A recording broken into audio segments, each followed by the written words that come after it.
12 ounces at a time. It's Dudes and Beer.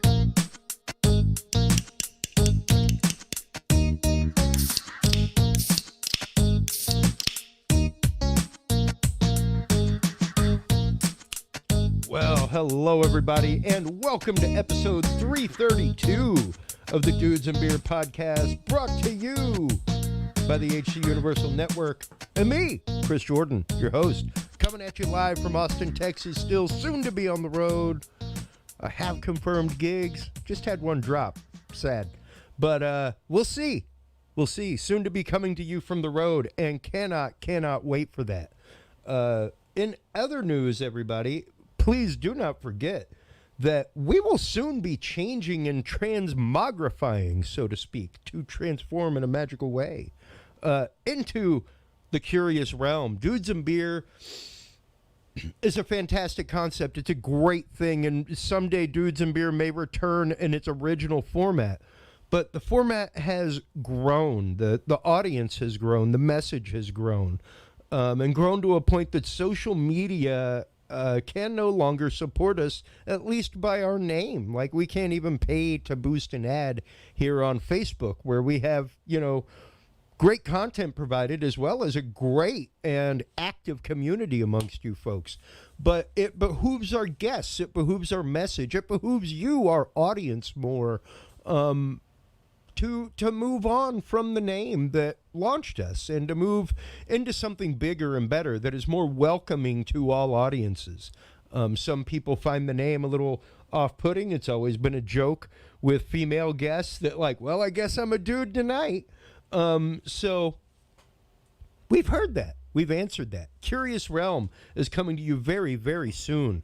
While you are online checking that out, folks, make sure to stop on by, of course, the Dudes and Beer website. That is where you can find everything Dudes and Beer related, including the Knowledge Vault. CuriousRealm.com is a page-for-page copy, everything except episode posts, of Dudes and Beer. So whenever we're talking declassified documents, stop on by CuriousRealm.com/knowledge and check out the documents. Same ones.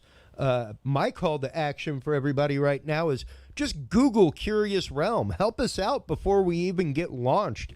All you have to do is go Google it, and it will help exponentially. So do it. Have a Googling party. Sit back with the shot and go, let's all take a shot while we Google. And Google Curious Realm. Check it out. This week, while cruising the internet, we came across a bunch of stuff that we have posted into our Dudes and Beer Facebook group. That is where we post all of our news of the week. Stop on by, join us there. That's where the conversation is, folks. Out of astronomy.com, astronomers discover a free-range planet with incredible magnetism. dailystar.uk, a plane passenger films, quote, shape-shifting UFO hovering 3,000 or 30,000 feet in the air. I mean, the video kind of looks like it's a deflated weather balloon, but it's that article's there at npr.org. Capitol police officer testifies to racism he January 6th riot. Daniel Allen Jones posted out of USA Today today, a Harvard professor leading research on existence of UFOs and alien civilizations. Tweakdown.com put out French Navy to test Wall-E laser turret that kills enemy drones. And out of the Daily Sabah.com, new sites discovered around Turkey's ancient marvel Göbekli Tepe. And I'm sure that some of our guests, possibly even our guest this evening, James Keenan, will have some stuff to say about that. Stop on by once again, join the group, public group, dudesandbeer.com. That's where you can find all the news of the week, everybody. While you're online checking all that out, make sure to stop on by our sponsors, Podcast Cadet. Here's a quick message from them. Have you considered starting a podcast? Looking for a way to make your business a voice of authority in an industry? Then Podcast Cadet is the solution for you. Whether starting a podcast for yourself, your brand, business, school, church, or just plain fun, Podcast Cadet is here to help you navigate the waters of the podcast industry. Specializing in one-on-one consultation and training with industry professionals in fields ranging from podcast technology and editing to distribution, monetization, and even social media strategies. Podcast Cadet tailors their services to the specific needs of you and your podcast. Do you already have a podcast and trying to find ways to engage and grow your audience? Sign up for your Podcast Cadet audit today and let us help you explore new and exciting ways to leverage your content and elevate your podcast brand to whole new levels. From consultational workshops to affordable podcast production and maintenance packages, Podcast Cadet is your one-stop shop for everything podcast related on the internet. Visit podcastcadet.com today to sign up for your consultation or training and use code DUDES20 to save 20% off your entire purchase. That website again is podcastcadet.com. That's right, folks. And while you are online checking out everything at podcastcadet.com, make sure to stop on by our other sponsor, True Hemp Science. TrueHempScience.com is the website. I'm a user. I was prescribed CBD as a supplemental for my anxiety for travel about 2-3 years ago. And that is when I ran across Christopher Lynch, the owner and creator of True Hemp Science, at a farmer's market here in Austin. I tried some of his product, and I'm here to tell you, folks, I traveled the country. I've been to dispensaries all over the country for recreational things, and I always pick up a little bit of CBD because, once again, it's a recommend from my doctor. True Hemp Science, by far, is the best stuff that I have found. It is fantastic. It's like a warm hug to me. I love my daily CBD dose from True Hemp Science. Stop on by the website today. TrueHempScience.com is the website. Use the code DUDES7. DUDES7 is the code that you want to use to save 7% off your entire cart of $50 or more.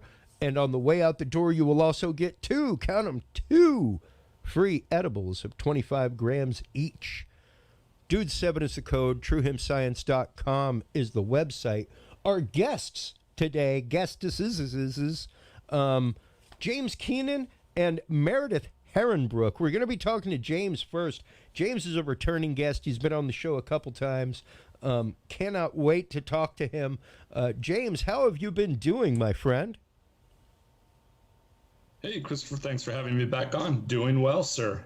Absolutely, man. I am ecstatic to have you back because you have finally hit stride, I think, with the investigations that you have been doing out on properties like Blind Frog Ranch and now Skinwalker Ranch in the Uintah Basin area. I know whenever you first came on, actually, it was before even the Blind Frog Ranch show had come out or been considered. Like, I think that they were considering putting the show out. But you've been coming on for a little while with your investigation out in that area and have written a whole series of YA novels. Like, I love them. I've given them to a few friends for their kids. But Bigfoot at Skinwalker Ranch is a great read. Let's start getting into a little bit of your recent research out there in the Uintah Basin area, James. Sure. So, obviously with the COVID deal, I was shut down pretty much from going to Scotland and Ireland and Mexico, which was my usual. So it allowed me, obviously, to focus more in on northeastern Utah around what's, known as the Uintah Basin, which has two very well famous ranches, Skinwalker Ranch and Blind Frog Ranch. And, coming from that anthropological background that I have and the archaeology, and I think we had discussed this, the last couple times, that I had focused really on, the Native American historical data, specifically the petroglyphs that were in the area. Yeah. And, getting oral traditions from certain bands or tribes that are located there in the area. As the research and investigation advanced, I obviously realized that what I was seeing in this historical data was being talked about in modern times, taking place on Skinwalker Ranch. And so I delved into that aspect, went down that avenue, and found out that there's not just connectivity with distant ancient history from the Native Americans, but it drives into the unexplainable from a lot of different aspects.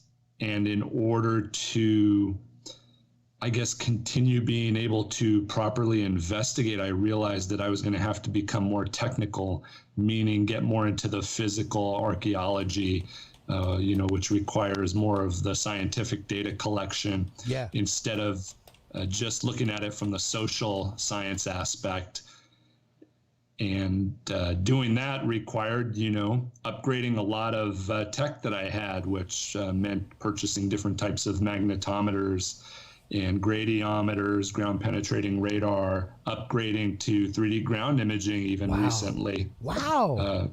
And it's really amazing because not only am I able to collect or research what I can physically see, with my eyeballs, but also be able to collect data points that would be impossible for me to do without this technology by looking, either into rock or directly into the ground. And it has helped tremendously. It's assisted, both ranches in gathering data that has hopefully led them both to new avenues of investigation. Mm-hmm. Yeah, especially, and I was very, very. I remember I messaged you right after your appearance, your recent appearance on the recent season of Skinwalker Ranch came on, and you were out using a lot of your new equipment, and I was like, yeah, look at him go. Because I remember whenever we first had you on, it was about cataclysms. It was because you've spent years researching cataclysms of the past and ancient civilizations, things like that. And you were just starting to get the material, like you were saying, the equipment to do this kind of stuff. I remember you were talking about the Green Well out at Blind Frog Ranch and some of the readings that you had just gotten with new equipment. So to see you out on Skinwalker Ranch and in this show and putting your research out there and really giving them, as you said, new avenues of research, I was very proud for you, man. Hey, I appreciate it. Thank you. Well, go ahead. It's just interesting because you brought up the cataclysms and the those past worldwide catastrophic events, and you look at what's happening on the Uintah Basin, and several theories have that this location was struck with a large meteor or an asteroid. And as I'm collecting more and more data, it always seems to point towards the potential of adding giants into the aspect of what happened in the past. And are we talking about, underground locations where maybe or possibly not just humans, but other humanoid type species may have ended up having to hang out for a while until things changed. And is this what has become, these sacred areas to the indigenous people and, all the way up until the current Native Americans. And we've just lost that historical data. So there's just so much going on and so many moving pieces that I'm constantly having to alter, the aspects, the avenues that I'm going down, or, the data is just constantly changing. And it makes you, stop and wonder, because you had always heard of so much unexplainable taking place and so many things that couldn't, be followed up on. And until you're actually living it and experiencing it. I didn't think it was for real, but it's 100% legit. Yeah, and you've been out there for years now doing research, everything else. I've got a topographical map of Uintah up on the screen, but if you look at that, even it is a straight up bowl structure almost.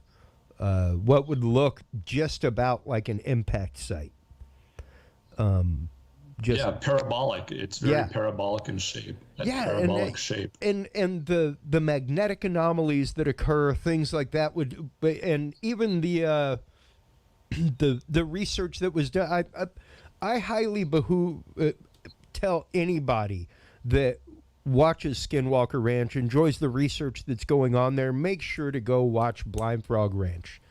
So utterly related is the research that was done on Blind Frog Ranch into the mineralogy, everything else, regarding even the strange white substance that turns to metal, things like that out on Blind Frog. It all, like you said, points toward meteoric impact. It's just really, really interesting. And on Skinwalker, some of your research, you were talking about there possibly being a cavity under the ranch, right?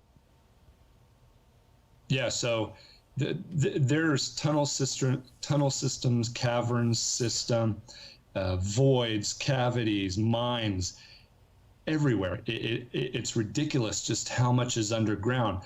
But I believe at some point in the past, and it may not be true currently, that there was this huge connectivity that they ran for approximately 25 miles, west-east, up in the Uintah Mountains, and then right in the center where there is known ice caves on Mosby Mountain, directly straight down from north to south, they were connected.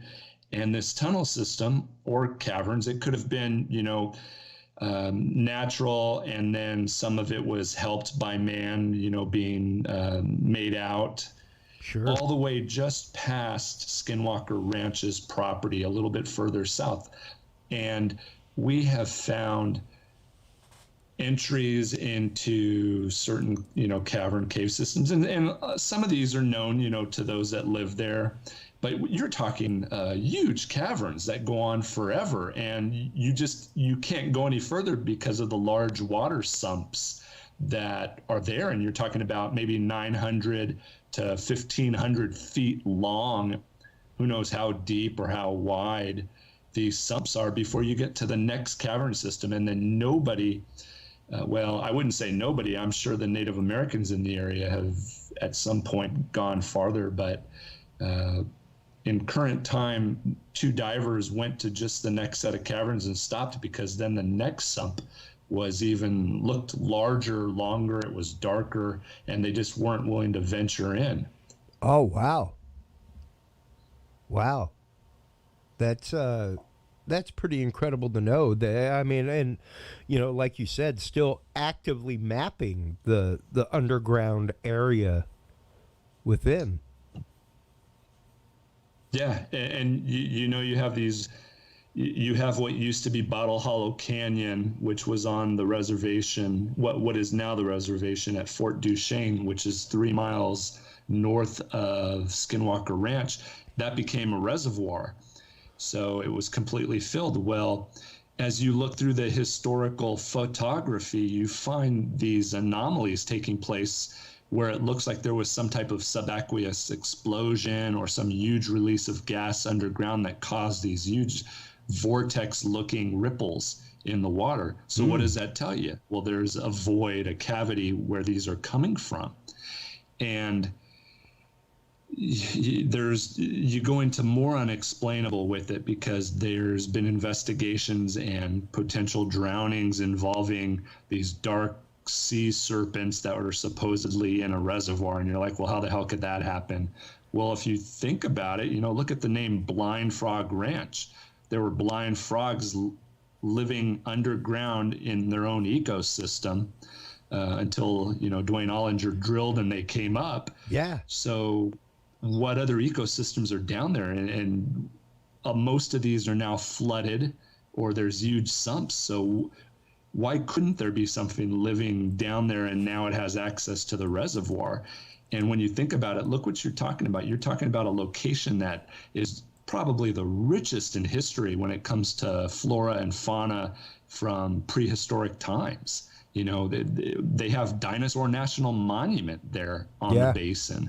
And every location has a dinosaur out front because they're so well known for, what lived there prior to our modern time.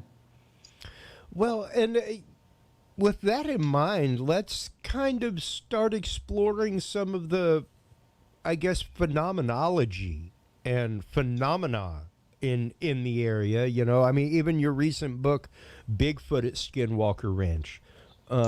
Even the whole name Skinwalker itself comes from a phenomena known to the local Indian culture. Correct. Which one do you want to start out with? Oh, well, let's go ahead and start off, I guess, with the concept of the Skinwalker and how that might relate to Bigfoot and Bigfoot sightings and other anomalies going on in the area. Sure. So the Skinwalkers, what occurred, and this is the history behind it, is the Ute have been in that location longer than the Navajo were. The Navajo are pretty recent to the Southwest. They came down from the north and have been in the area for probably a little over 700, maybe around 800 years. And at some point, supposedly the Ute and the Navajo were at war. The Ute forced the Navajo off of the basin out of Colorado area, the plateau that's there. And the Navajo cursed the Ute with what they call the Yinadlushi. The Yinadlushi are what we know as skinwalkers, and they're considered shapeshifters. The phenomena is that these beings, they're dark forces, medicine men that practice an ancient craft called Adishgash, which is, dark magic, sympathetic magic. And they supposedly were there to, wreak havoc among the Ute. Well, for 100+ years, you have all these stories and you have a lot of sightings. You have a lot of people talking about having seen individuals morph into, other creatures, whether it be a coyote or a wolf, a bear. You have this shape-shifting ability among this group. There's also the possibility that through this you have other cryptids that may very well play a part into shape-shifting. So, and you get this from two different perspectives. One, some people believe them to be completely separate. Others believe that they could be one and the same, just having that ability to, morph into a humanoid, not just a human or, some other animal. Sure. And it's interesting that all of the sightings of both, not just Bigfoot or the Yinadlushi, with being the skinwalkers, but they seem tied to this area on and around Skinwalker Ranch, including the mesa. There's a large mesa above it, and that's where Skinwalker Ridge is located. And you have the Native Americans, talking about this being land, used to be tribal land that they don't go on for these specific reasons. So it's really interesting to see that when you're talking about Skinwalker Ranch or the Uintah Basin, we're not talking about a single phenomenon occurring. We're talking about multiple phenomena. And over generations. And you have to wonder, is there something there causing the phenomena, or is it that the phenomena is attracted to what's there? Is it, coming inward or outward towards the basin, which there's many different theories as to what the possibility or the potential is for that. And, that's what they're investigating right now. And it was investigated secretively for years, since, the early 1990s, and nothing was released to the public. Yeah. So it's just pretty dang neat that, Brandon Fugel and those involved with the ranch have been a lot more open, forthcoming, and have allowed the public to go along as best they can with the investigating that's taking place. Well, and, I think that's a huge part of it. I think especially in the end of season 1, whenever they were bringing in people from the state, and they were thanking folks, because I think this is a phenomenon that's not just happening over the ranch, it's happening over the region. And if this is something that, be it radioactive material from a comet or a meteorite or any kind of interstellar impact, something like that, people need to be made aware. Is it a health concern, or are the gamma ray spikes that they see a health concern to the surrounding area? And I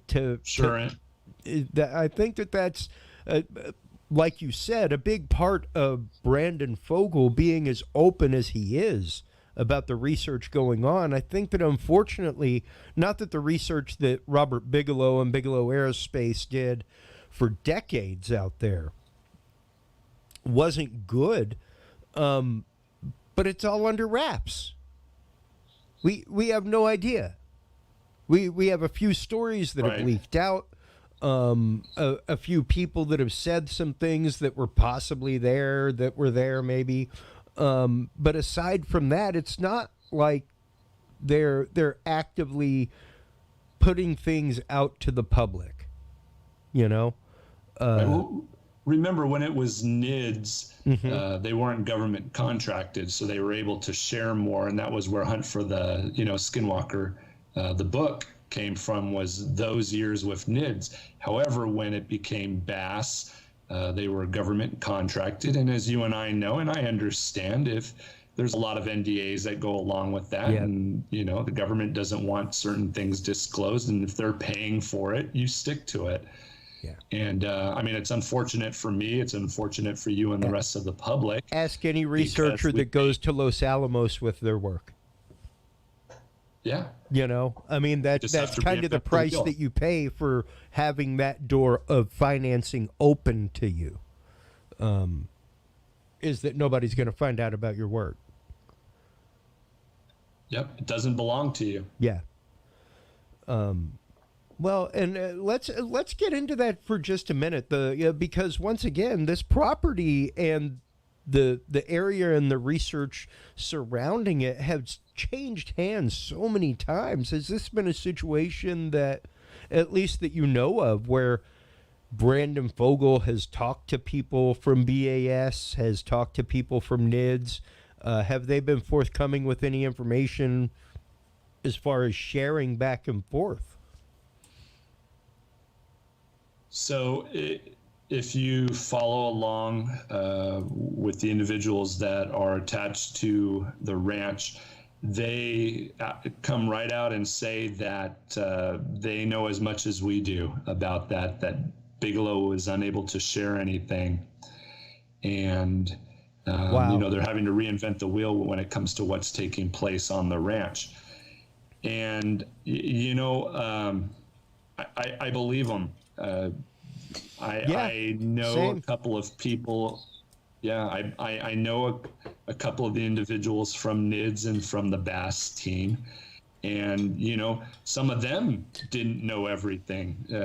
It was a need to know for a lot of the scientific data that was being collected. A lot of people were left in the dark, even those that worked for Robert Bigelow at the time. Yeah, exactly. And I think that that's something that a lot of people don't really, because you run in a lot of the same online communities that I do, James. And there are a lot of people of very conspiratorial mind, let's just say. And that's not to say that, hey, yeah, when once those alphabet agencies become part of financing, once again, you're locked down. You aren't going to be able to say a lot of things. But even what has been found right now with the work going on presently, to see the fact that they are being watched by someone, somebody's keeping an eye on what's going on. It's pretty hard not to get conspiratorial about some of it. And unfortunately, some in the community tend to get a little upset when all you're doing is trying to present some science. When you're just, because I mean that's of course what we want to do, right? Is use science to prove the phenomenology of what's going on. I mean, that's the whole reason why they brought people like Travis in and stuff like that. Is to be able to come at it from as scientific a basis as possible. But even still, some of the things that have happened, even on the TV show, I cannot imagine what footage is not on the TV show, what things have not been revealed, because like I've been in production, right. I know what hits an editing room floor. Dude, entire albums hit an editing room floor before you get 9 songs on tape. You know what I mean? So yeah, I can't imagine the things that are not used in production, or that they are like, hey, let's kind of keep this under wraps until we know more, or that even people have come up and said, hey, you're keeping that under wraps, right? Because yeah, alphabet agencies have been involved out there. They may not be now full on, but they have been. Sure.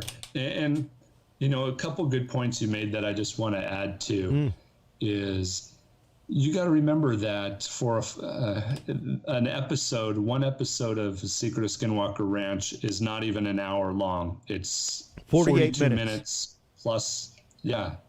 And then you have all these additional commercials.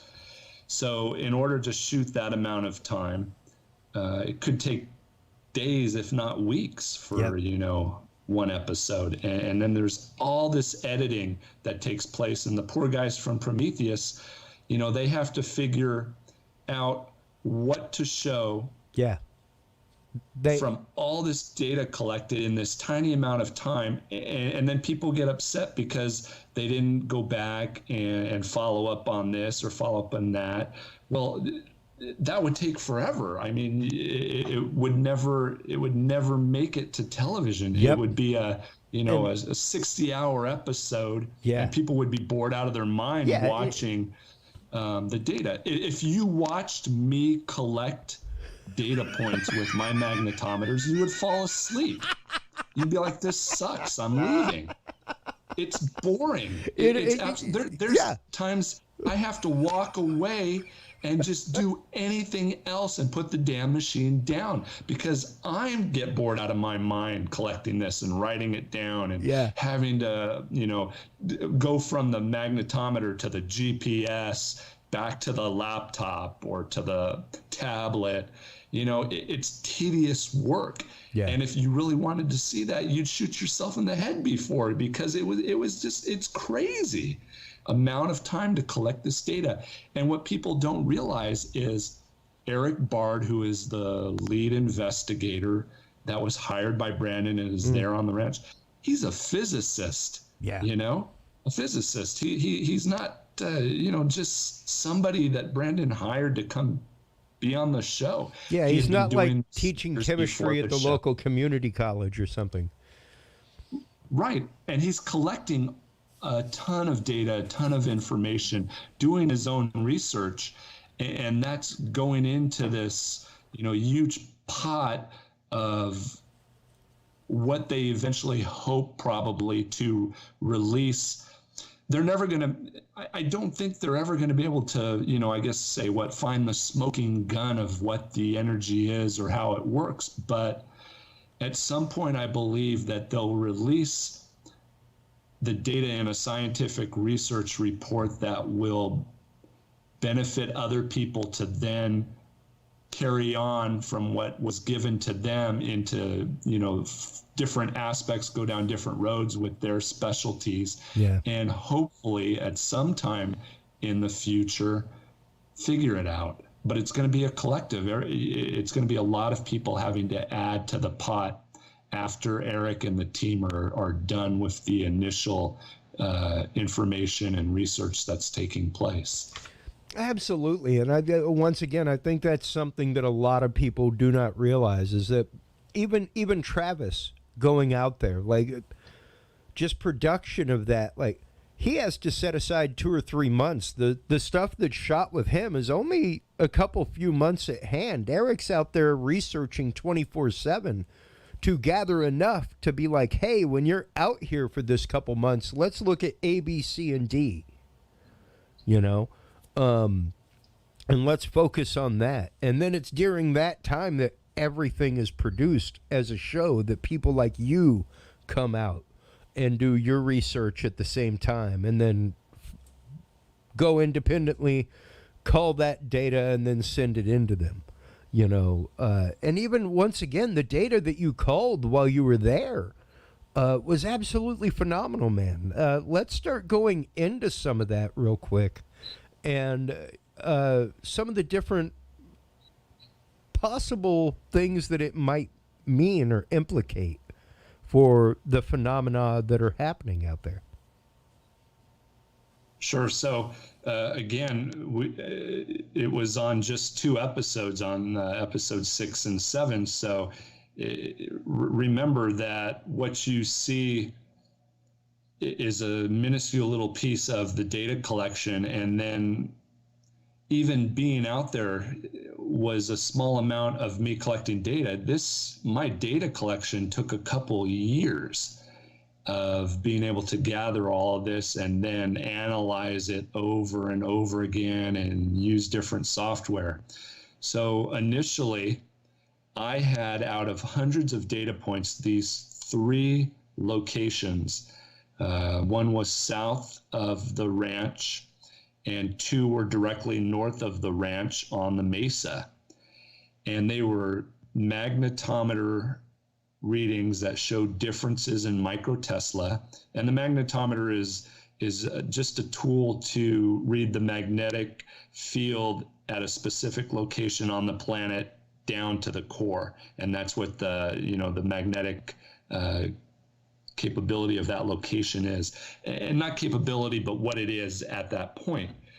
So on these 3 points, I had these transient reads where it was going from a negative 14 microtesla all the way up to a 50 microtesla in a location. The basin, it averages at about a 48.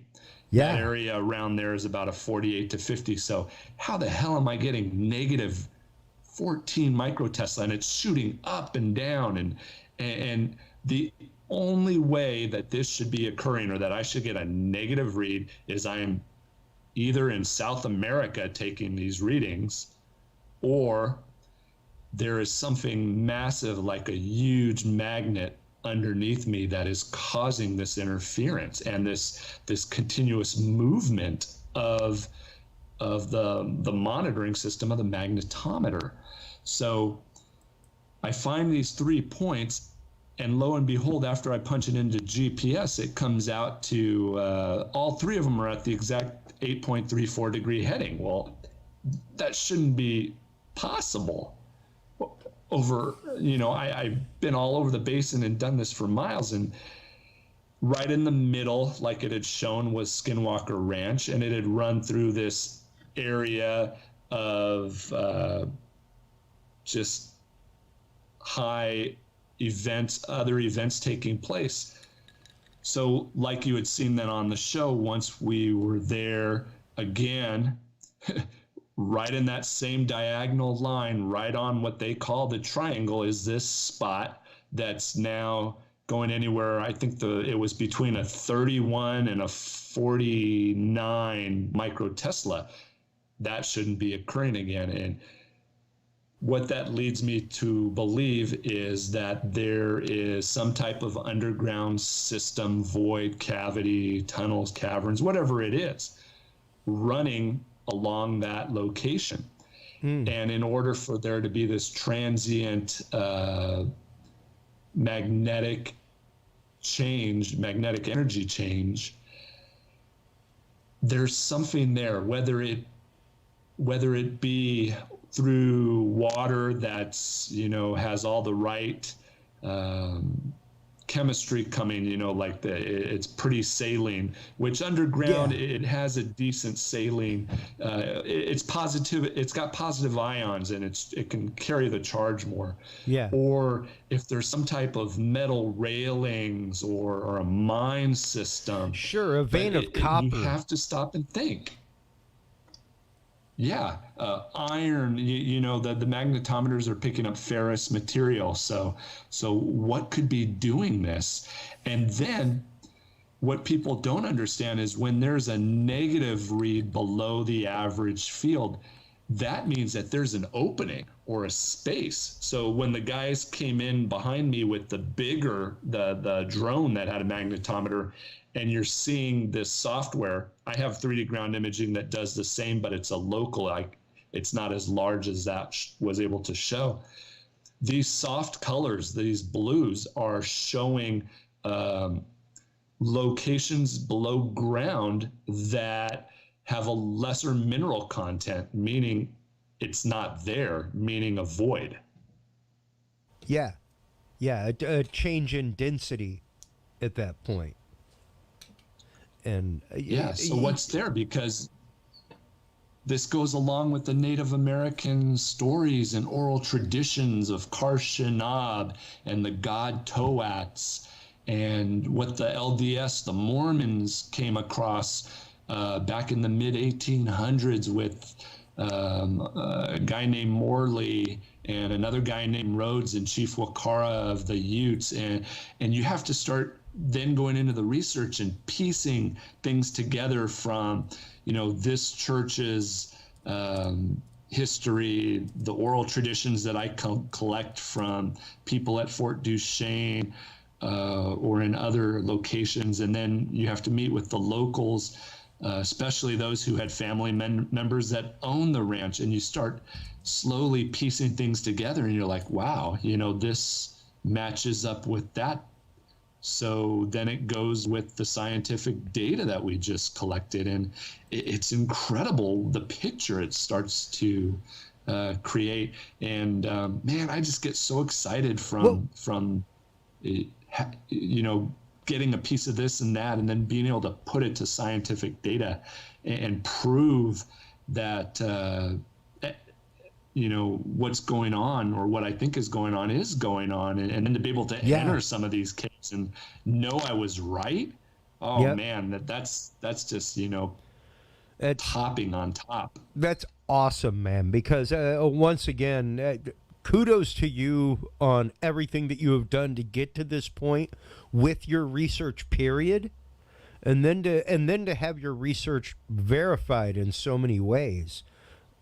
Is absolutely fantastic. Let's revisit for a minute, because you just mentioned a couple of local tales, a couple of things, the LDS experiences that our audience may not be aware of. Let's start getting into a little bit of that local culture that talks about the subterranean, that talks about things like that going on. Because I mean, of course, like a limestone void with water running through it will absolutely create electric fields, all kinds of stuff, but even going into the stories that you were just talking about, a lot of people may not be aware of those stories of subterranean culture, that kind of stuff.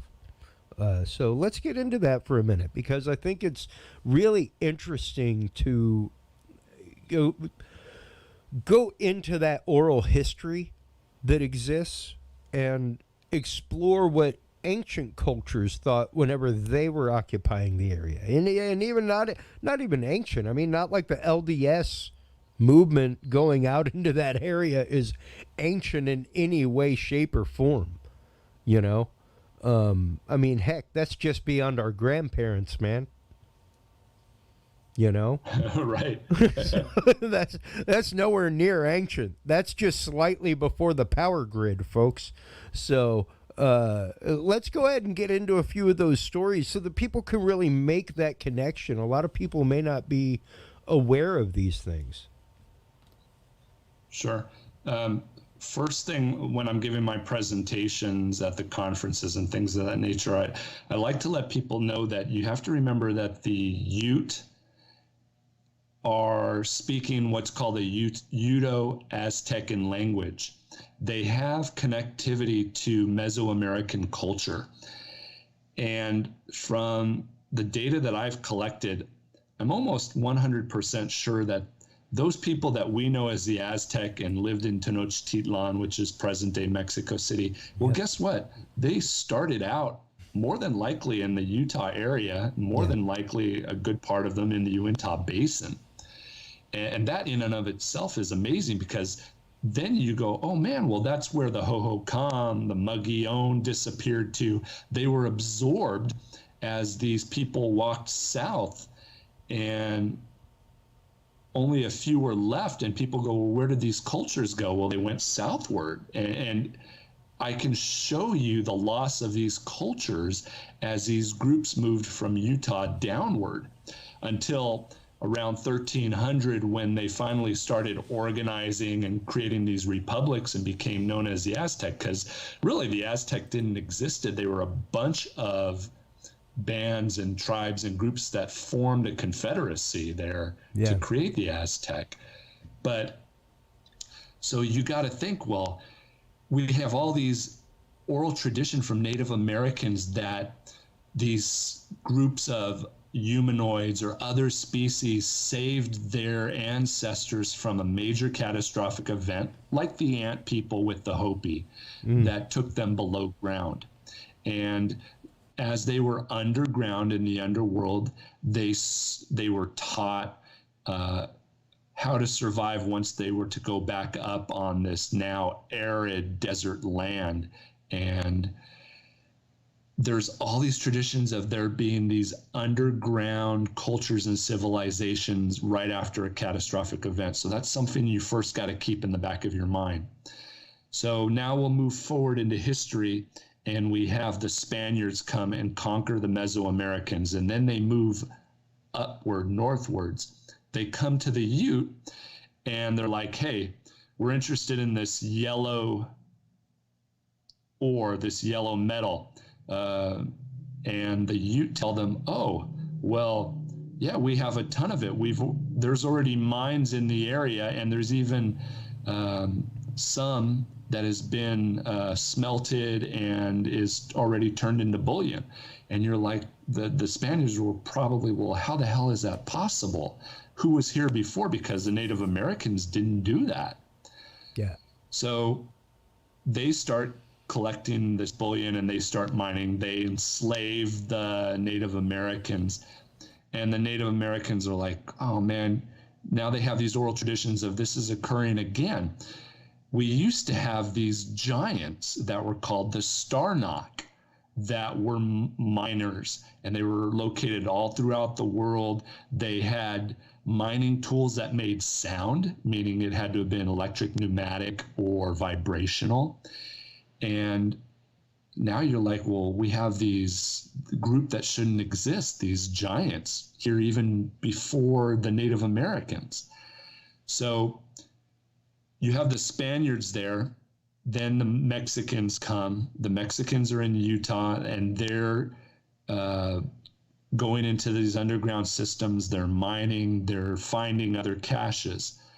Then the Mormons come in the 1840s, and a Morley and a Rhodes, I don't remember their first names, those are their last names, befriend Chief Wakara, who is one of the chiefs of the bands or tribes that will eventually become the Ute. And as we know them, the Ute as we know them, I think they were called the Nooch. That's what they call themselves, which are the people. I think it's Nootch, and I apologize if I spelt that wrong, but they called themselves the Nooch. And Chief Wakara tells them that you don't need to mine gold. There's tons of gold already available. And so suddenly the LDS that were pretty poor, they didn't have a lot of money, suddenly are building all these temples. They brought in, I think it was 600,000 converts into the Utah territory. And you got to ask yourself, well, how did that occur? And people say, oh, it was by those that went to the gold fields in California. Well, most of them were recalled right away by the prophet Brigham Young. So that was impossible. And Rhodes, he had the most gold, and it was only several hundred ounces. So that's no way they could have ever done what they did. But then Brigham Young is first telling Morley, and then Morley tells him he can no longer do it. It turns over to Rhodes, and then Rhodes' son Caleb Rhodes eventually. But they go on these 17 to 21 day treks from the Wasatch Valley, where they're living, to the Uintah Basin. And they come back within 17 to 21 days with all this gold. Well, that's impossible. You can't mine and smelt gold and travel on burros and horses with that amount that quickly. Well, then when you conduct assays on the gold that was in the Mormon gold coins and the Spanish bullions that used to go to Santa Fe in Mexico, well, guess what? The bullion is about identical. It's around 90, 91, maybe 92% purity. So it's not pure, it's bullion. So you're like, well, what the hell is happening? Well, you dig deeper into these stories and you find out that there's a possibility that there was this huge asteroid or meteor strike a long time ago. And someone went below ground to survive it. And they went into what seemed to be this huge metal nugget, like gold. It was gold or whatever. And if they were living down there for a long amount of time, you know, population expands, you have to pull that ore out and place it elsewhere. So you have this cache mine. Yeah. Now, fast forward to today. Well, those ancestors survived something. And this place known as Karshanab, it's not a mine. It's a location where the ancestors were, that's sacred and guarded by Toats, which is God. But there's this second location where there is this cache of gold that's already in bullion. So now let's put it into Skinwalker Ranch and Blind Frog Ranch terms. Yes. All of a sudden we have this possible ancient technology below ground, a living site underground, mines, connectivity. At Blind Frog Ranch, you have Dwayne Ollinger that has gotten maps done by satellite that show the cavern systems and mines under his property that are unfortunately now flooded that weren't in the past. But what Dwayne is looking for isn't ore. It's not gold, or he's looking for that bullion. And there still has to be a lot of it. And then you have one last story to add into it, Chris, and that's when there was one year that the Spaniards were pushed out of Tenochtitlan, and that gave the Aztecs 1 year to hide their treasures. Well, people think that it was locally just in Mexico, maybe a little further northward in Mexico. But if you go deeper into the oral tradition, they broke it up into 7 locations. And the main location was Origin for them. Well, guess where Origin is? It's Utah. And that's where the main cache. So there's now this possibility that a large portion of that Aztec treasure that was hidden from the Spaniards, I think it was between 1519 and 1520, is also located up in Utah somewhere. Yeah. And so you have just all this oral history and mythology and folklore and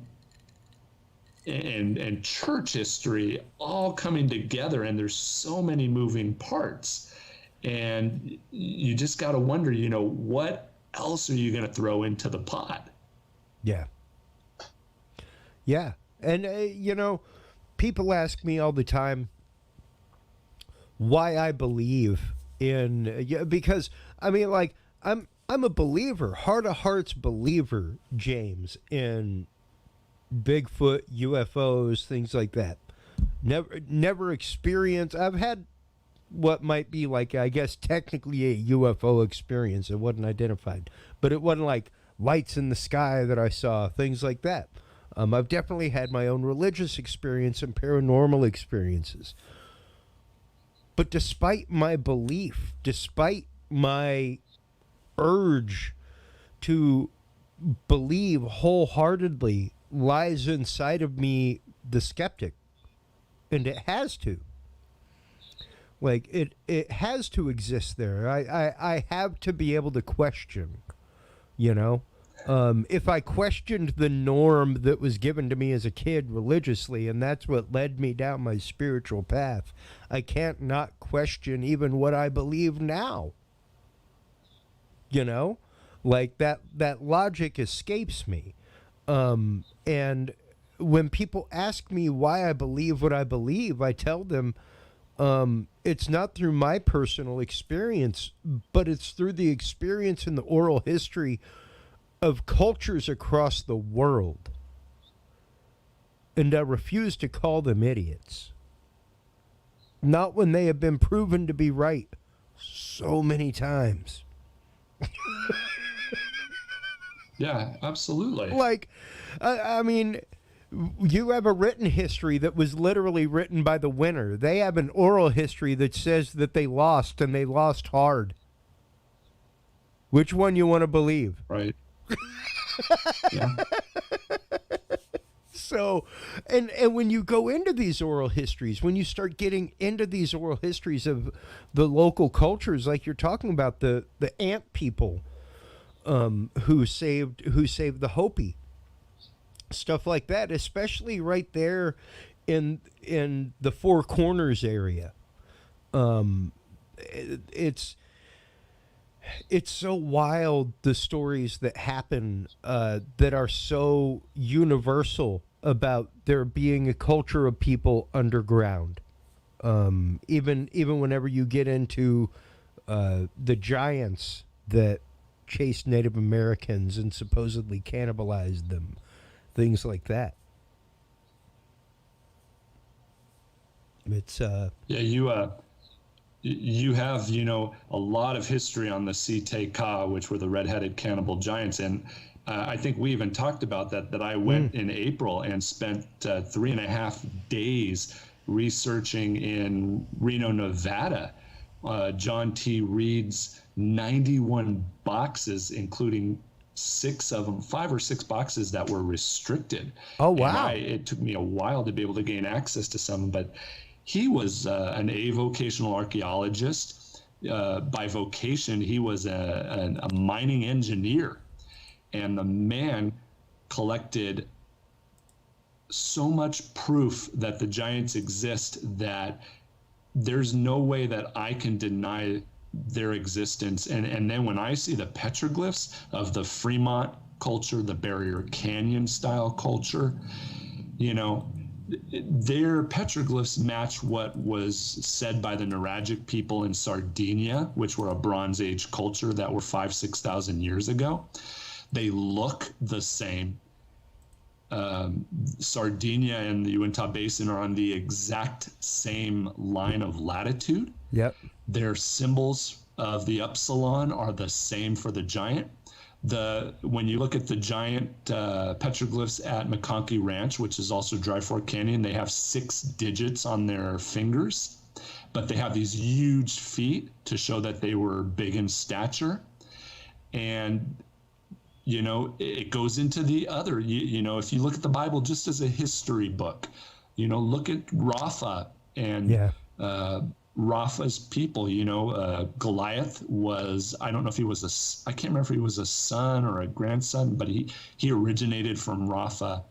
And it's just nuts to not believe that they didn't exist throughout the world. And then you got to ask yourself, well, how did they do that? The locations they were in tend to show this history that there were portals. So not only were they seafaring around the world, but maybe they were using technology that has been lost to us. And when you're on the Uintah Basin, sometimes you run into some strange phenomena that occurs. I talked about it on one of the episodes, and now I'm able to discuss it. I had a standard compass, you know, a Boy Scout compass, and it was spinning in both directions, which it shouldn't be doing. And what didn't make it on there, what I've discussed in my presentations and all that, was there's this humming noise, like a vibration, or this frequency that you can hear when this is occurring. Wow. At least when it occurred to me around Dry Fork Canyon in the back end of it, and then up on the north end of the mesa. So there has to be some type of energy that changes something or alters, it shifts. Yeah. And what its capabilities are, we don't know yet. But, you know, you think about it, we're solid, rock is solid, but if you vibrate it enough, it can, you know, separate. It can turn into you know, a different state of matter. Liquefaction can occur. Yeah, why can't there be technology that was far greater than ours in the past that we've just lost that knowledge?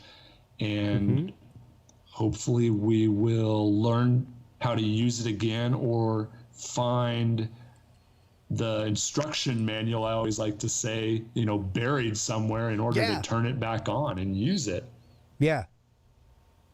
Well, and, you know, with that in mind, like even here recently, to bring it back to the giants, there was the discovery of Dragon Man in China.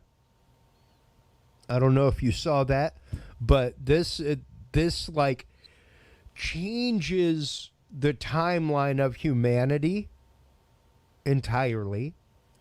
This has been a verified find. This is not anything hoaxed or anything like that, but they're talking about a totally separate lineage, and something talking about people being taller than your average bear, and the skull being of a larger capacity than your average bear.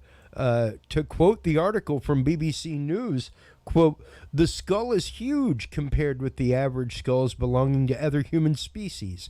Its brain was comparable in size to those from our species.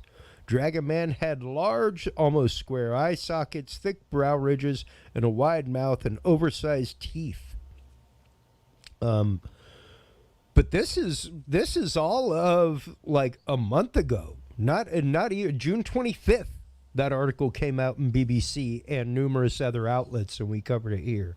right after we had L.A. Marzulli on talking about giants. And as a redhead, I have vested interest in this story. Because, I mean, not a lot of people know, but like, if you're a redhead, you can literally trace yourself and your lineage straight back to the first redheaded individual, which was in the Middle Eastern, like, Turkey area. You know? So when you're talking about Nephilim and giants and redheaded giants and things like that, and the fact that there are the giant caves in Turkey and there are caves in here in America, and like, there's just so much that crosses paths, James. And once again, it's hard not to get conspiratorial, but at the same time, there is so much fact amongst all of this. Sure. Yeah. There's you know, and everybody, like you said, conspiracies pop up a lot. But you also have to remember that the museums or these warehouses where a lot of past archaeological excavations were sent, they're big places. And unfortunately, you know, people retire or pass away, and what was stored in an old spot in the museum in the basement was forgotten about. A lot of times they'll remodel and they accidentally close off a room that, you know, may have housed who knows what. And there's a lot that's lost, and it's not intentional. But it's unfortunate that it's happened in such a small amount of time. So my point that I'm trying to get to is now consider what we have lost historically when you're talking about having to go back 1,000 years. Mm-hmm. And then 2,000 years, and then 5,000 and 10,000 years. So how are we allowed to call ourselves expert and say we know everything and that it can't be any other way, when we can't even keep track of the last 100 years of our findings and research? And it's easy to put blame elsewhere, but we also have to look at, you know, it's accidental, and time in and of itself is a beast to fight against, especially when you throw in things like, you know, catastrophes occurring or wars and other things of that nature, or things just being destroyed. Yeah, absolutely. And even just the loss of the narrative of a culture. Once again, those cultures that tell the stories about the red-headed people from the subterranean worlds cannibalizing them in the Four Corners area, that kind of stuff, those people still tell stories. The survivors and the ancestors that are still alive still tell these stories and keep it alive. The question is, you know, 100 years from now, is the data in the hard drive that I'm holding in my hand right now going to be legible? Are people going to know how to get it out of there? I mean, right now, we got a generation of people that don't even know what the heck an 8-track tape is, James. You know, you know what I mean? My son came across a 5 1/4-inch floppy disk that I had in a box, and he was like, "What is this?" And I said, "That's about half a document, son."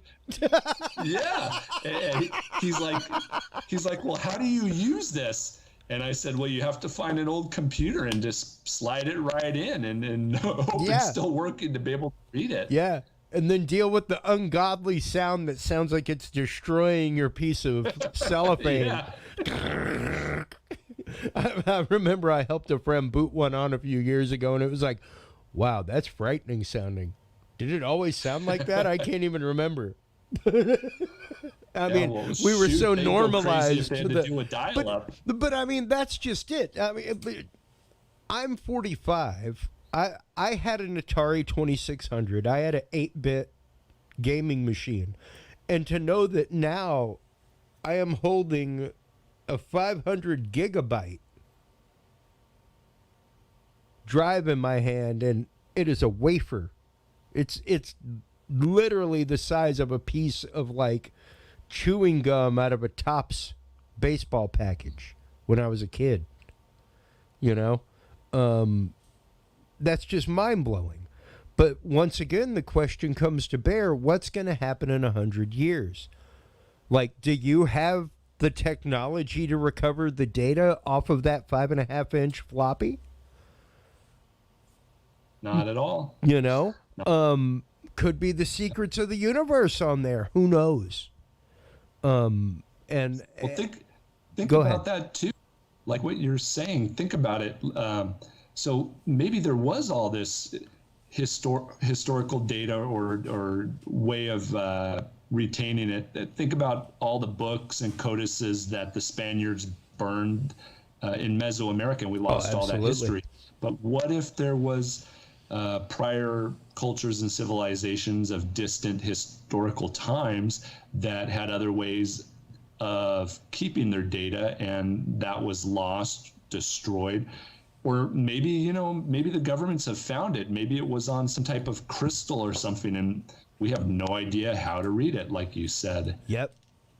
Yeah. Because, I mean, that research has definitely been done. Like, you can store data on quartz. It's a thing. It is absolutely possible.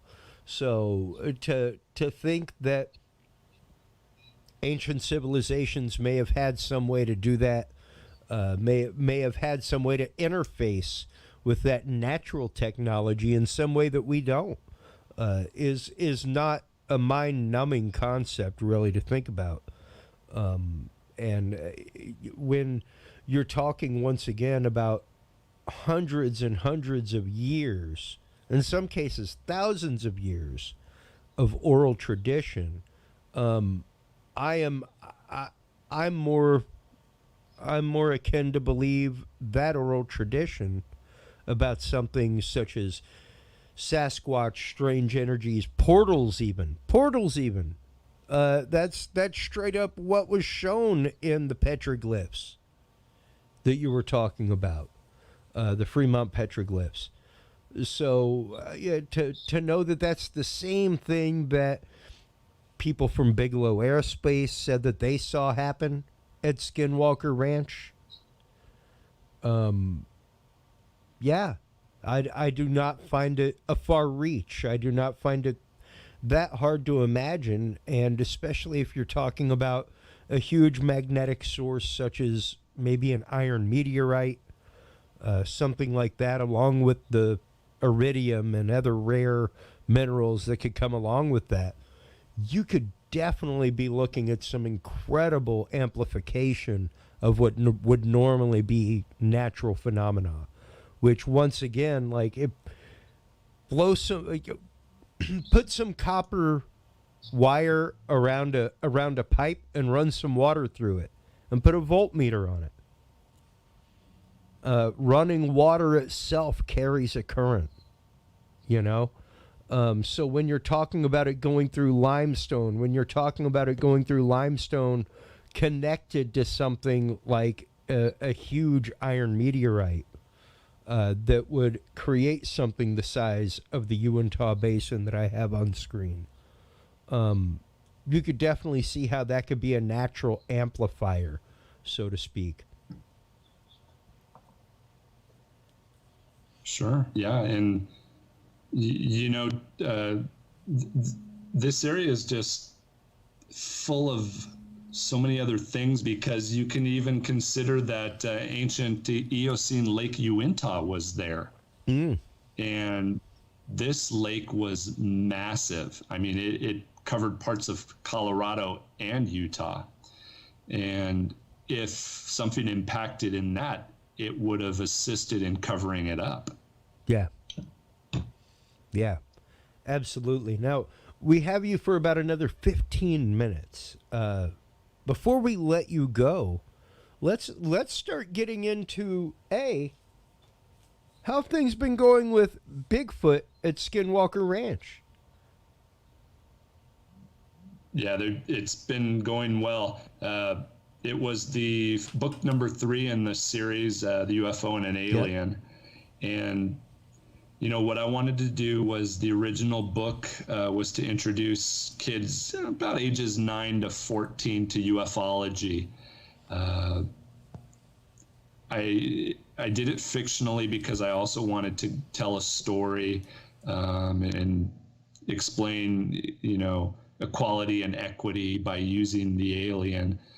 But I wanted them to not just understand terminology, but to be able to live it through the eyes of someone their age. And then I had the main character move from what was right next to Peterson Air Force Base over to the Uintah Basin. And instead of now dealing with ufology, I wanted to deal with cryptids and with the shapeshifters and Native American oral tradition. And I wanted to do that through the eyes of, the same age group between 9, 10, and 14.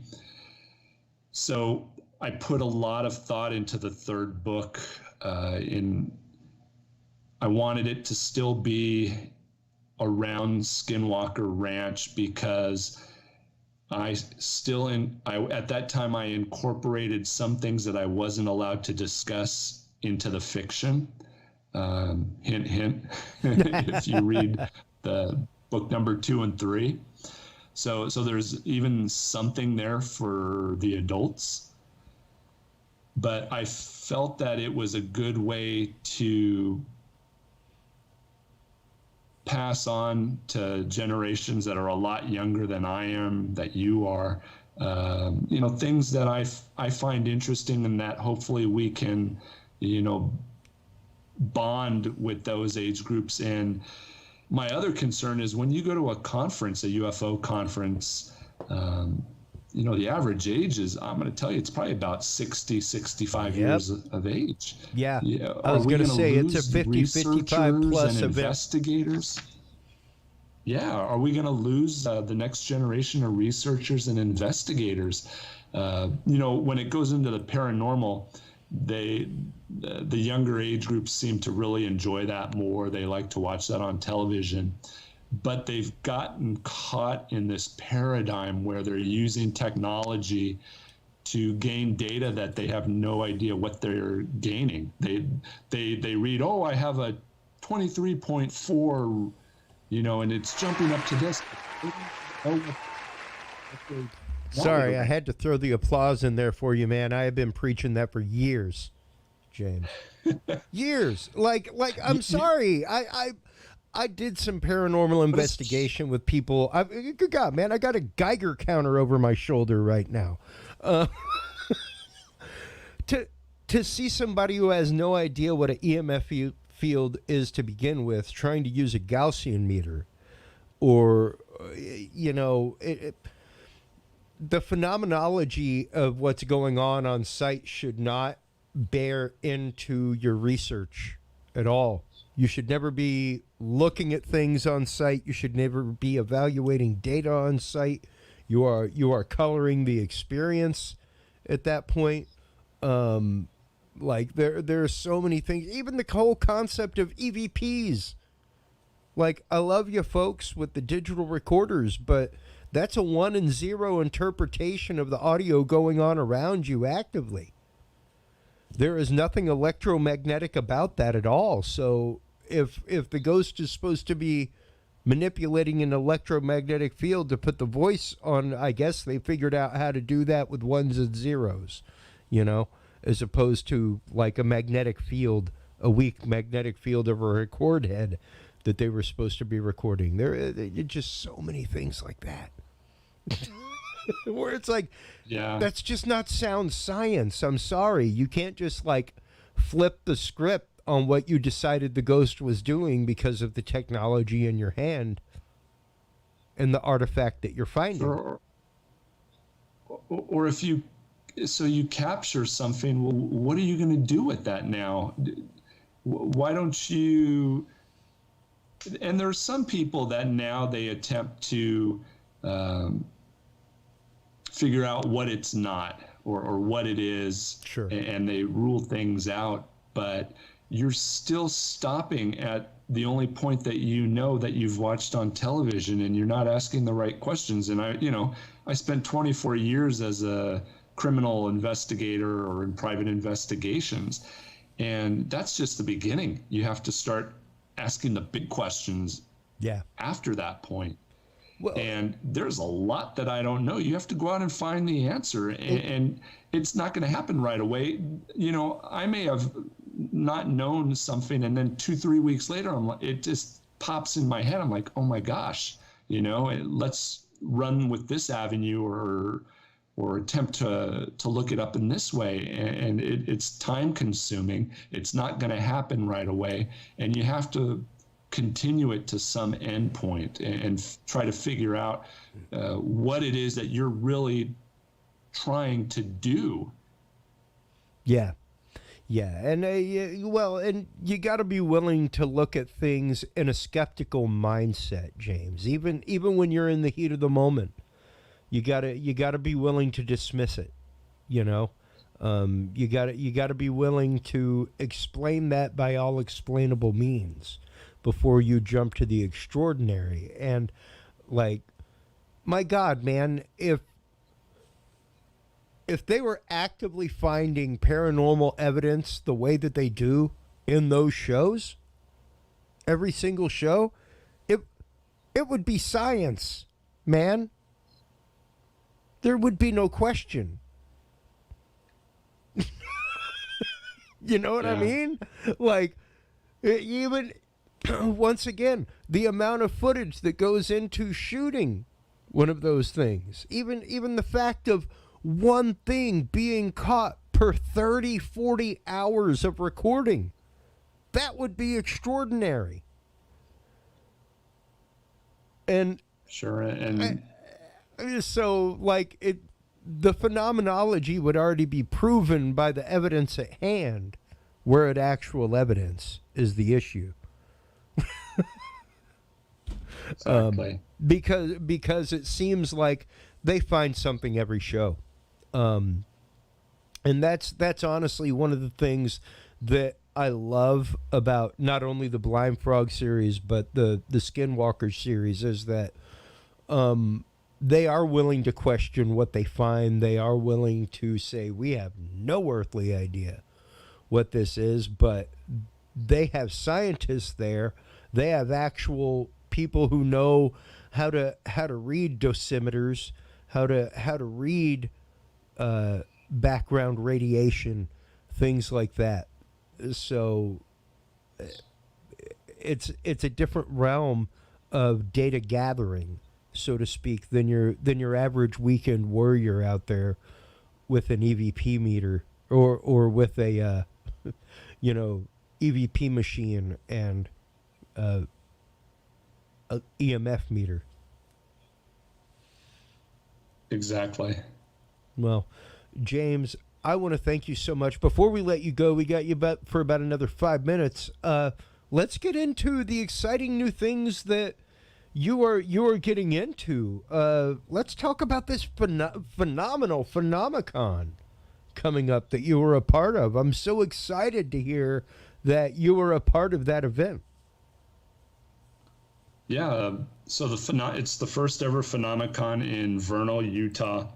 It's taking place September 9th through the 11th. So it's Thursday, Friday, and Saturday.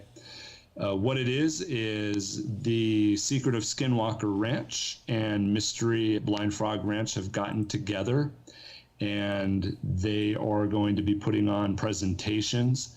There are going to be add-on trips to the front of Skinwalker Ranch, courtesy of Thomas Winterton. So he'll take them right up to the gate, not inside. Obviously there's a lot of concern in regards to radiation and all that, but he'll take them to locations where he can show them certain points. You'll be able to spend time to ask him a ton of questions. And the same is going to be with Blind Frog Ranch. Dwayne Ollinger and some of the other people connected to the show are going to be taking groups on to Blind Frog Ranch. You're actually going to get to go onto the ranch, which should be fantastic. And there's going to be other things where you can share your experiences. There'll be dinners with, I think there's dinners with Travis Taylor, George Knapp, and is it Jeremy Corbell?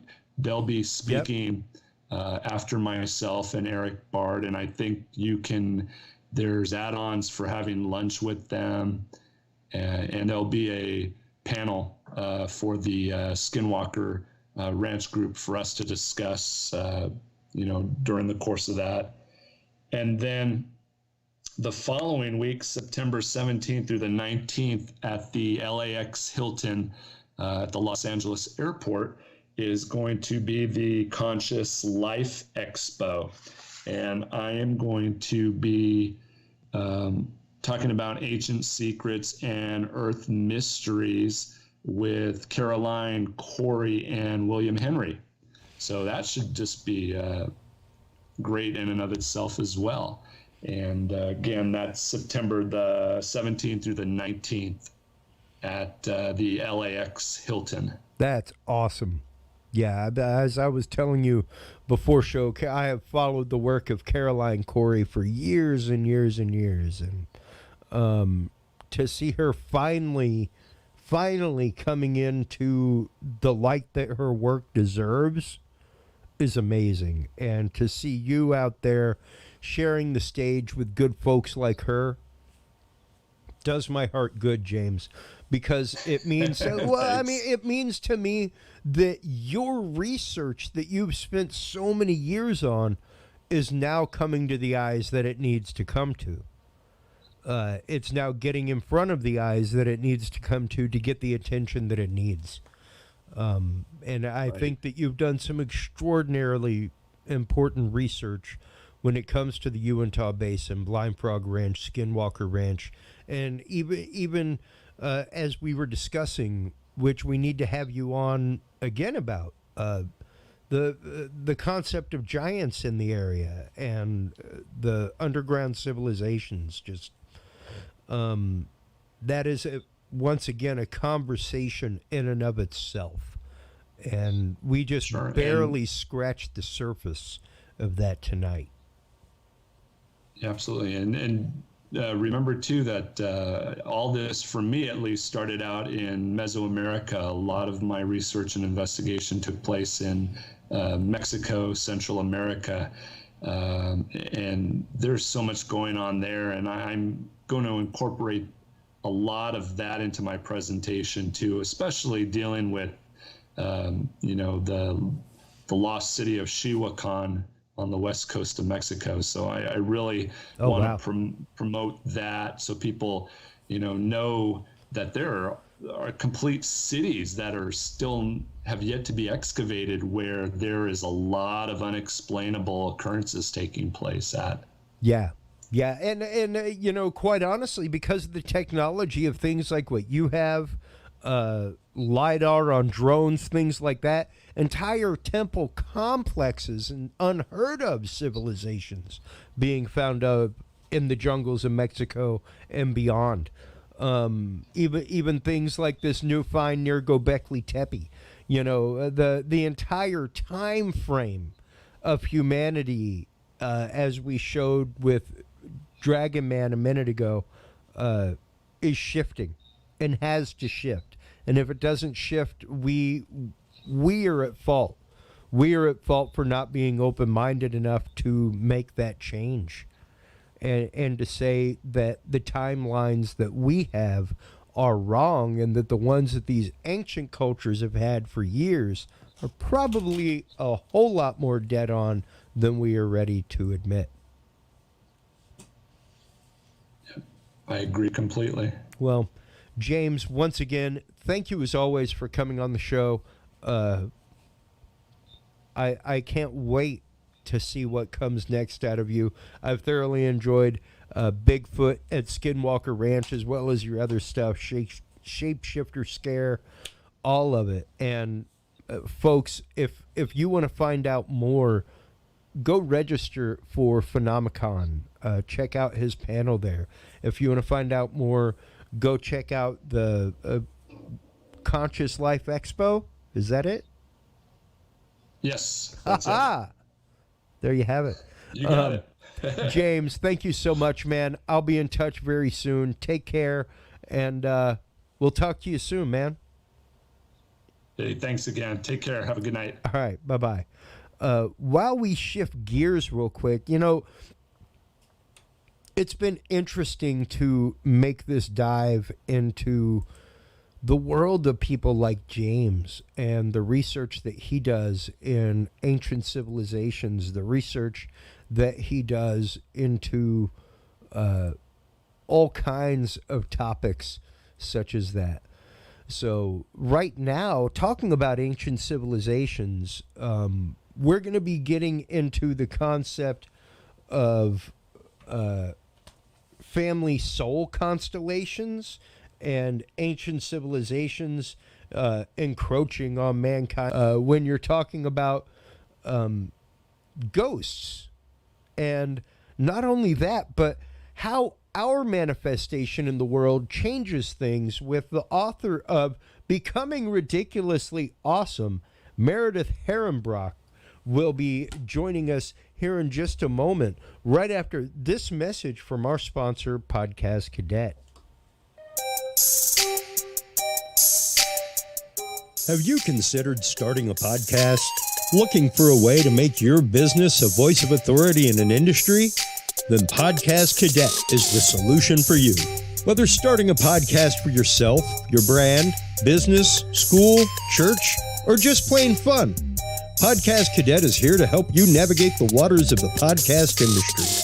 Specializing in one-on-one consultation and training with industry professionals in fields ranging from podcast technology and editing to distribution, monetization, and even social media strategies, Podcast Cadet tailors their services to the specific needs of you and your podcast. Do you already have a podcast and trying to find ways to engage and grow your audience? Sign up for your Podcast Cadet audit today and let us help you explore new and exciting ways to leverage your content and elevate your podcast brand to whole new levels. From consultational workshops to affordable podcast production and maintenance packages, Podcast Cadet is your one-stop shop for everything podcast related on the internet. Visit podcastcadet.com today to sign up for your consultation or training and use code DUDES20 to save 20% off your entire purchase. That website again is podcastcadet.com.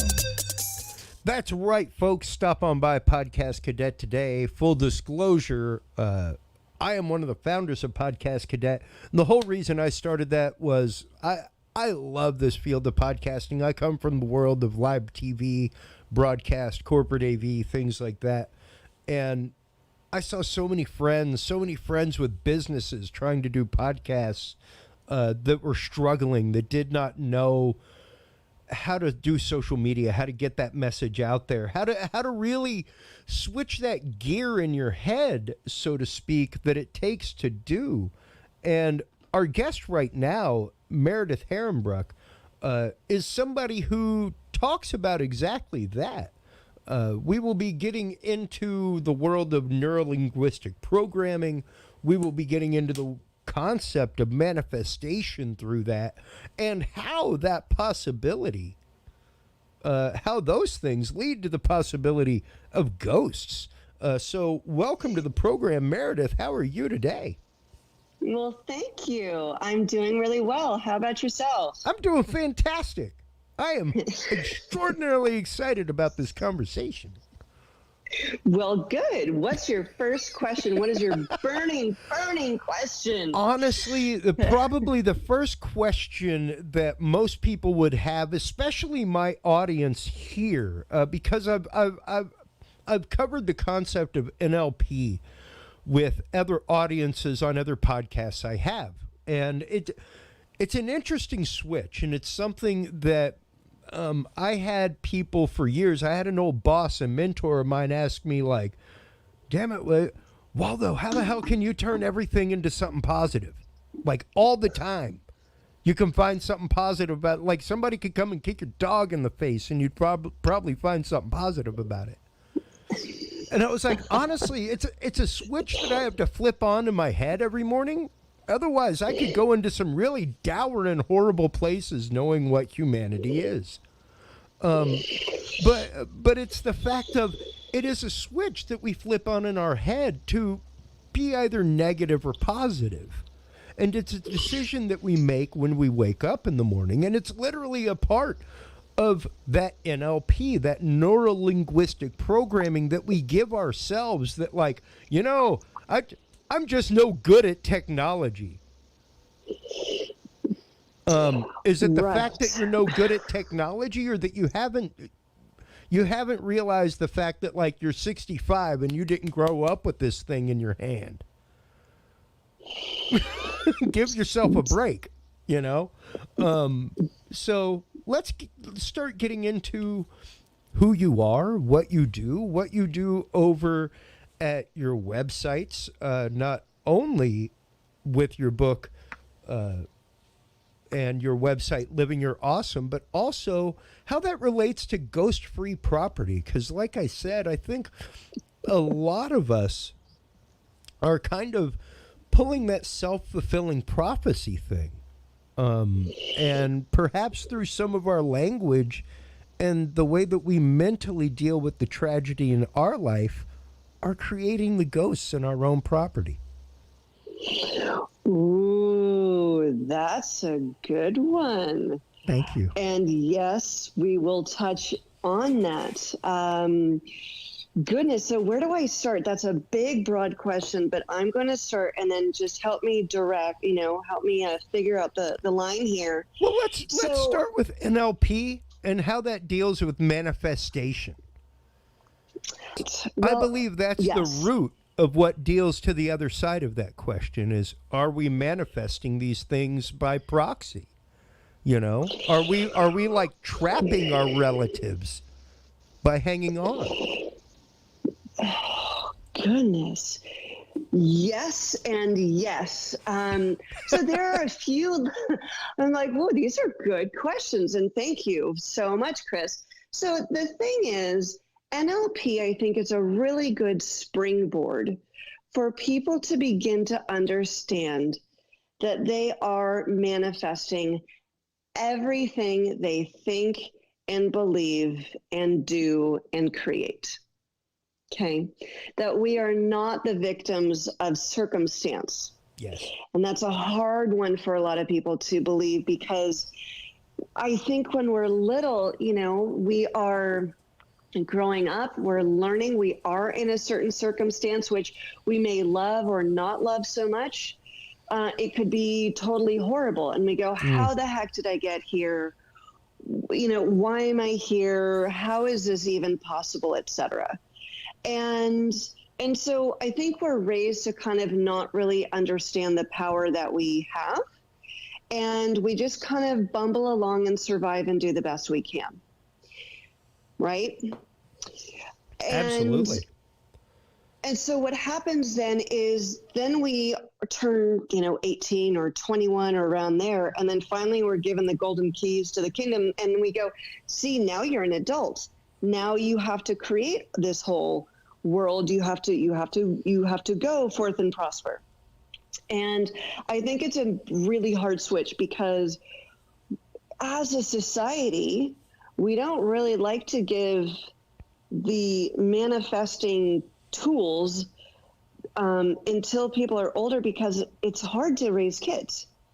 It's very hard. The kids challenge you and everything else. And so then you go, but I need to control. I need to figure out my household. I need to work. I need to deal with all my things, right?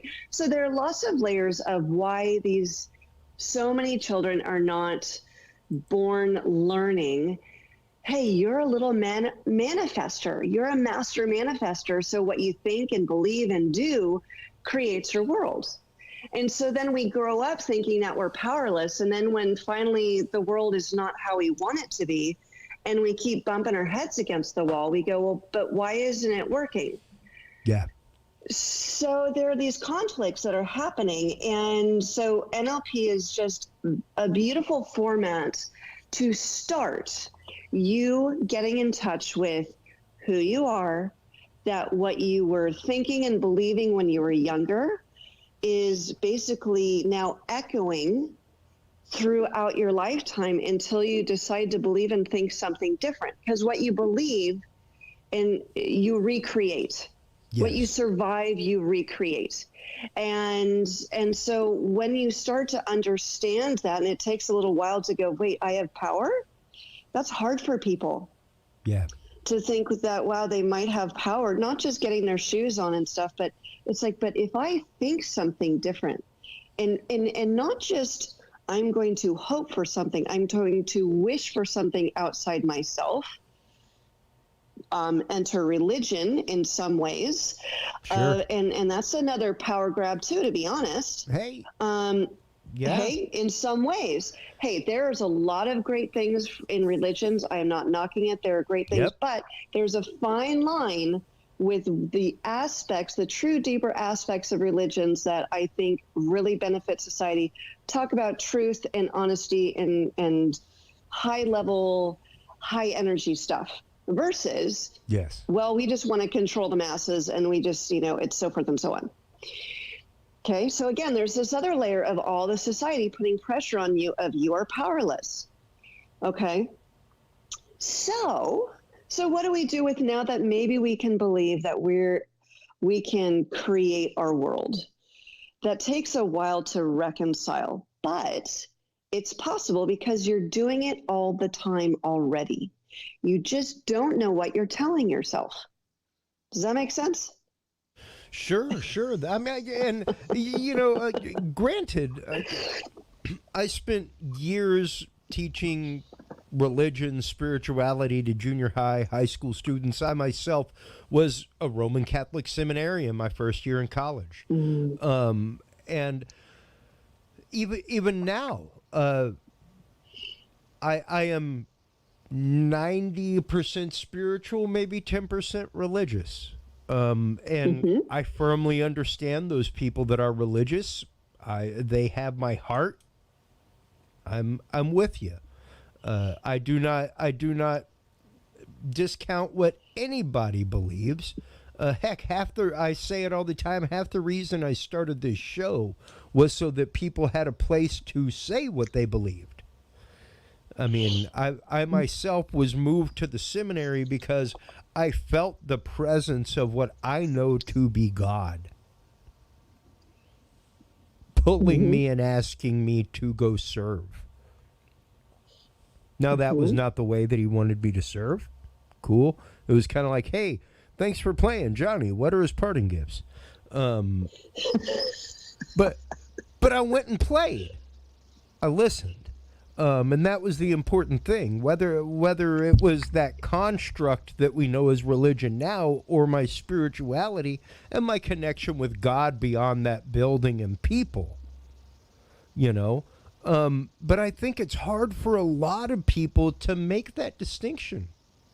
Meredith, I think it can be hard for a lot of people to separate the religion and their spirituality. And I got that from my spiritual director in the seminary, who was a Cistercian monk, who was the one who told me, like, religion's a great thing when taken in moderation, Chris. Like, this is a monk. Yes. Yes. So, and it gave me that mentality of like, don't be. My favorite thing you used to tell me was like, so how's that working out for you?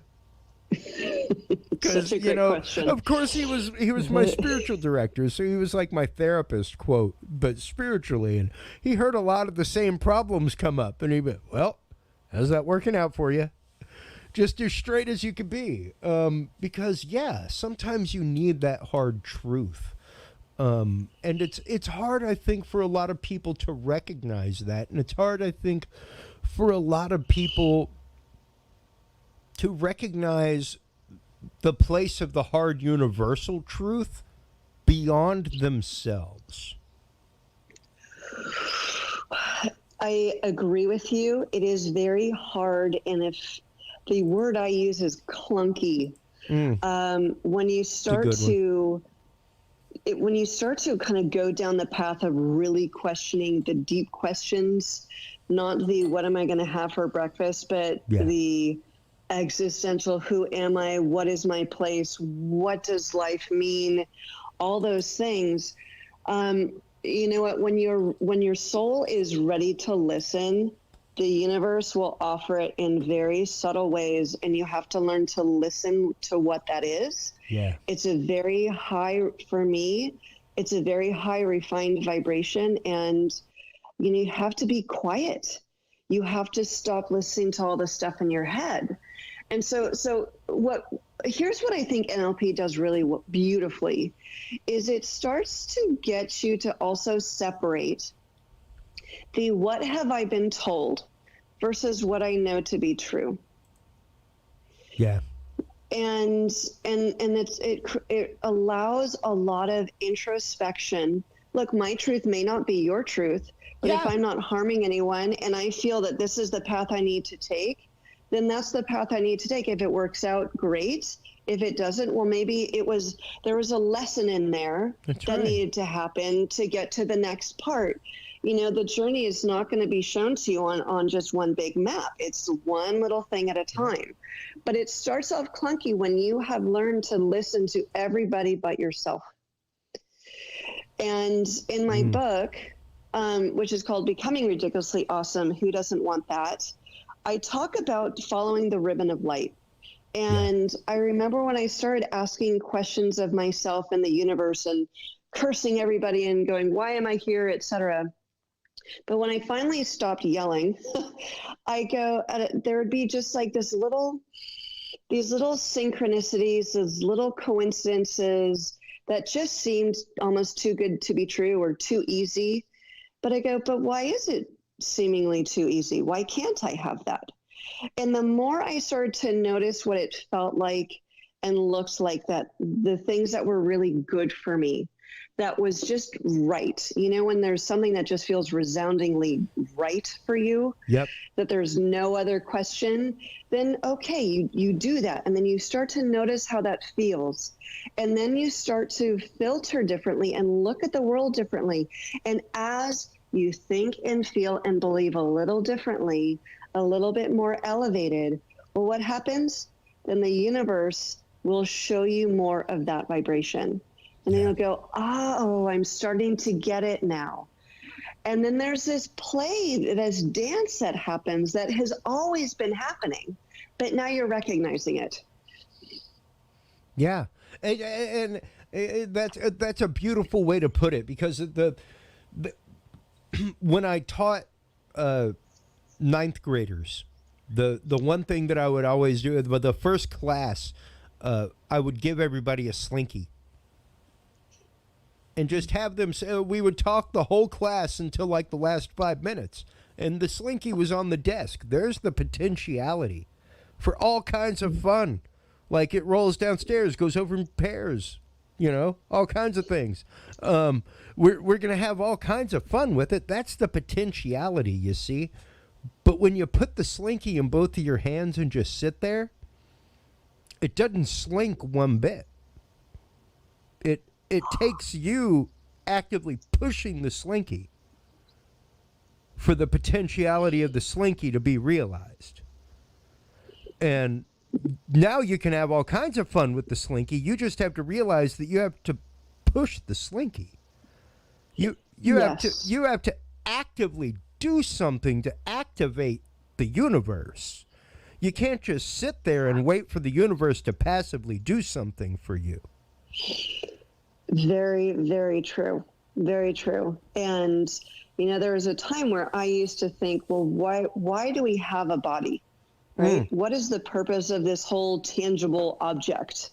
And I finally, kind of more recently, in the last few years, go, well, without a body, you can't create action the same way. Yeah. And you can't feel things. You can't feel the density. You can't have objectivity the same way.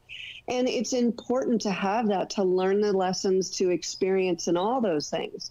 But it's a beautiful example that you gave with the slinky of you have to participate. Yeah. Yes, you have to create, and then it will act and react and play with you. It's like going, man, I wish I could win the lottery. Did you buy a ticket?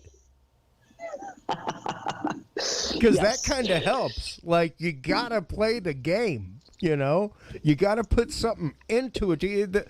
There is no 0 point return energy. It does not exist. We've proven that in physics. You can get all kinds of infinite return out of something that you push into, and you can get greater return out of what you put into it. But you gotta put something into it. There's no 0 point, and that's just physics. So, and I think like we kind of said in the beginning, a lot of people get caught up in, and I guess that fantasy that good things are just supposed to happen for them. What does it take to activate that switch mentally? Because I think that's what a lot of NLP is. In my research, in the guests that I've had in other shows, it really is that learning to activate yourself to be ready to receive. Yes, not only receive, but also realize the power of who you are, fully and wholly. Because, I was just working with someone the other day, and I started to think, well, why is this person not feeling that she can know what her life's purpose is, which is a big question. And I go, well, all right. And I go, well, when someone feels small and not confident or lacking, or, having these shoulds or I can'ts and all those, all that mental baggage that we stop ourselves. And there's this beautiful NLP question of what stops you from having that, and we start off with, well, what would you like? And even that question can scare the bejesus out of somebody, because sometimes they've never been asked that. They didn't even know that they have value to even be asked that question. Yeah, that it's even a possibility to have what they might want. Exactly. And then we go, well, now that we have the conversation of that you exist, and that you have the right to need something and to want something, then, well, what stops you? And that's where the societal pressures, all the family rules, all the judgments, and all the baggage from the past come into play. Because all those rules got you to here and now. And you made the best choices that you had a long time ago. And what happens with the brain is, when you make that best choice and it worked, then you're going to apply it again. Because why learn 20 billion different new ways of doing something if one already worked? So, but then as you grow up, it gets outdated. So we need to update the system. But the main question of why we don't touch that slinky, why we don't participate, is it's something that we fear. We fear judgment from people. We feel that we are going to lose something of value. Like maybe I'll lose $20 if if you want to play in the stock market and you go, but I could lose money. Yes, you could. Well, then you could, but you could also gain things. So, but the starting questions are, what do you fear? What stops you from making that choice to actually play the game and be present in your world, in your life, and making those actions? Everyone says, oh, you have to do these things. I hate that, to be honest, Chris. Amen. I hate it. I do not have an amen button, but I do have an applause button. Hey! Thank you. Because it's true. The action is the last thing you should be thinking about. Yep. It's the mental stuff. It's the belief stuff. It's all of that internal workings. The action is just the result. Yes. That's just the end all, the pièce de résistance, you know, and but everyone says you need to do these things to make this happen. It's like, no. What are the beliefs and all the things that are stopping you? Because then once you believe that you can and want to, et cetera, and it's really well formulated, then you're naturally going to want to do it. Your body cannot help but want to create happiness for yourself. Yes. And so here's the thing. Yes, go ahead. No, please go ahead. I have to add this, and it's super important. We always want happiness, right? So then the next question is probably going to be, but then why am I doing all these things that make me so unhappy? The thing is, if you survive something, you got a reward for making that choice, and the reward is that you survived it. So you get this hit of adrenaline, like, yay, I survived it. Yeah. And yay, there's a victory. But it's old programming that is just outdated and needs to be updated. So the thing is, you're getting a reward. You're miserable now, but it worked then. And so anyway, the thing is, we're giving our system and our brain too many things to do, going in too many directions, trying to make everybody else happy. And we tend to be the last people to make ourselves happy. Yeah. Because we don't understand what we're telling ourselves. Make sense? Well, it's, and I'll add to the fact of not just understanding what we're telling ourselves, but it's not understanding why we need to be happy. And why? Because there's this part of the human brain that is reptilian, and the amygdala and things like that, that's been programmed through fear for thousands of years. And it's what's kept us alive. It's a great thing. Don't get me wrong. Your fear is founded, people. There's a reason why fear, like I try to explain to my wife that I will never laugh at a valid fear from my son. Ever. My son's 4 years old. He's asleep in the next room. I will never, ever laugh at a valid fear from my son, because you can't rationalize fear. Fear in and of itself is psychologically irrational. I'm afraid of heights. I am up in a 35-foot lift or on a 30-foot ladder regularly to put projectors in the air for events, things like that. Am I afraid? Like 15 feet up the ladder, I start breaking a sweat. Yeah, I am like petrified inside. Petrified. But it's something that I have to move past in order to do my job. You know, ask any police officer, are they afraid when they go punch their time card to walk out on the street in the evening? Yeah, they're afraid. But is it something that they move past, or is it something that petrifies them and stops them from moving? And I honestly, Meredith, am somebody who at one point in my life was the stymied person. I was the person that when that barrier came to me and that moment of action came, I chose inaction. It took me years to break the programming of what if I fail. It took me years to break that. And now I'm like, I don't care. If I have an idea, I ask my wife. I just launch it. She'll come home and I'll be like, yeah, so abounding today. Like, I don't even care anymore. Because my failure and my success is defined by me and my parameters, World be damned. Family be damned. I really don't care. Are you doing this? Right. Because I am. Show me where you're doing that, and then I'll call you successful. How about that? And that's where I had to come to be a success in my world.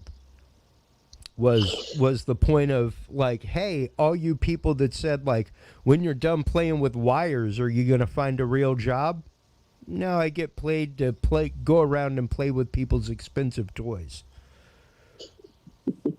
You know, like, right.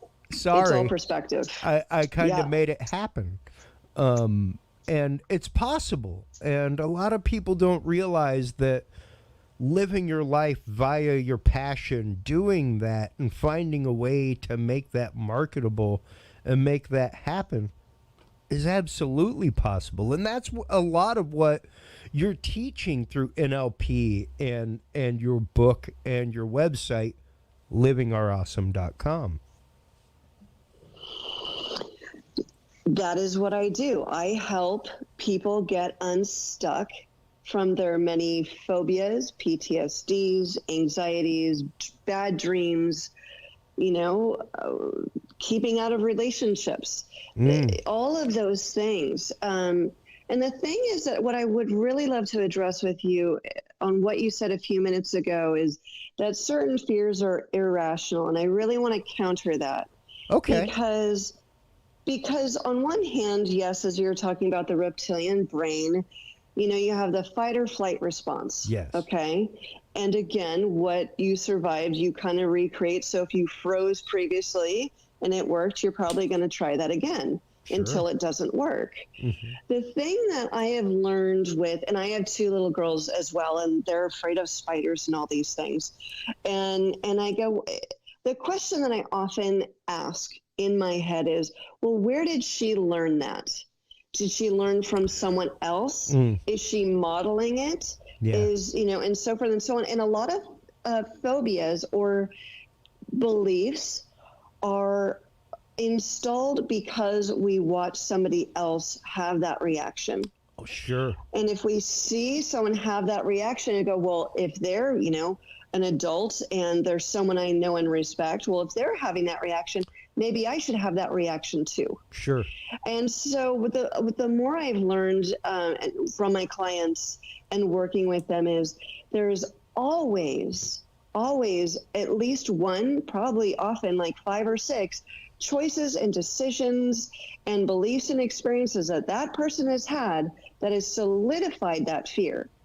But we have so many experiences each day, it's pretty darn hard to keep track of it. Yeah. And also, little kids don't have really long-term memory for the first few years, so it becomes more instinctual. And so you just go, all right, well, let's just go, what's the impression you have of when you were 3 years old or 2 years old?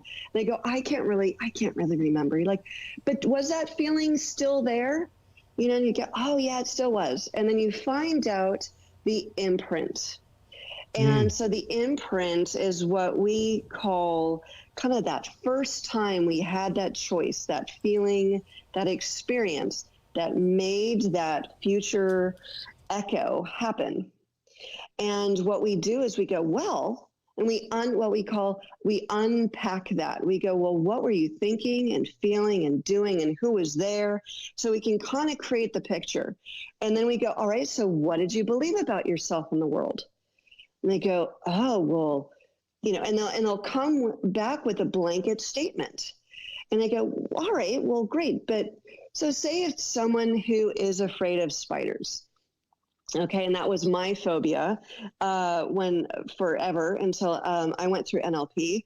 And so I finally realized that I decided to be afraid of spiders because my mom was petrified of spiders. And there's this time where she's on the bed and dancing around and, kind of freaking out.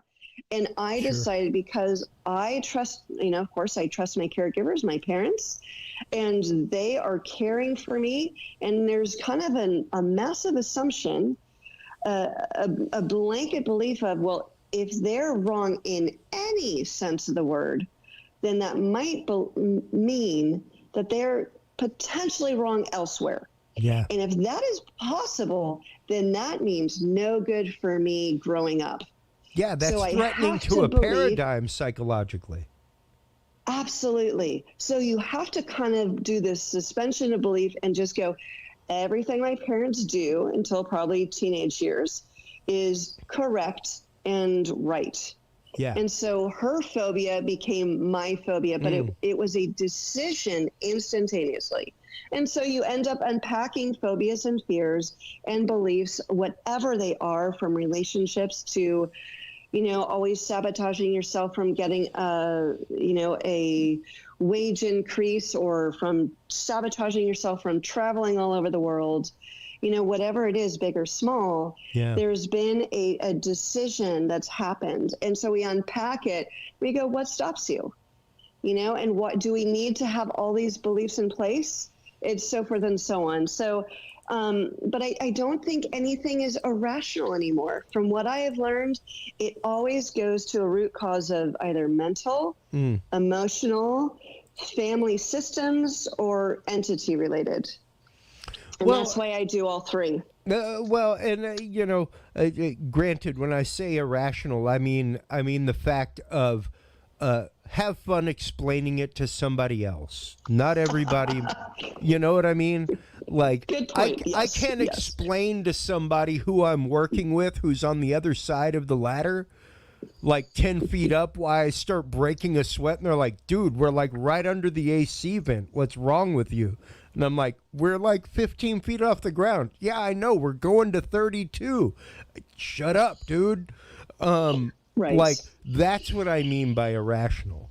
The fact that can be rooted to something in my childhood or in my life, like literally my first memory, Meredith, is seeing what I know, at least like inside of me, to be what I know to be the devil out near a swing set outside of the trailer house that I lived in. That is my first vivid memory in my life. Not even joking. So to talk about what you're talking about and how that memory as a child may have carried forward to my life, may have carried forward even to some of the fears that I hold today inside. Absolutely. That's not even a question. Yeah, no, not even in doubt, not whatsoever. So, and once again, it took me years to break that NLP of other people and the definition of other people's success. And the fact that because I wasn't doing what other people had expectation of me to do, that I wasn't a success. And I think that married with a lot of people's religious preconception. Like, I remember the day that I had a talk with a later spiritual director. And this was when I finally started just having an issue with the church. Because everything else I could put aside, explain away. Hey, humans are humans, what have you.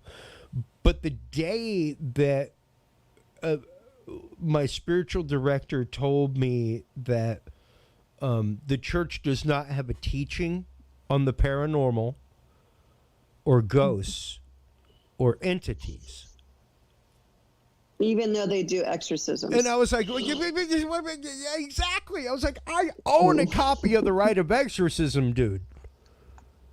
Like, right. Don't ask me to believe in the undefinable and the intangible and then tell me that it's not here.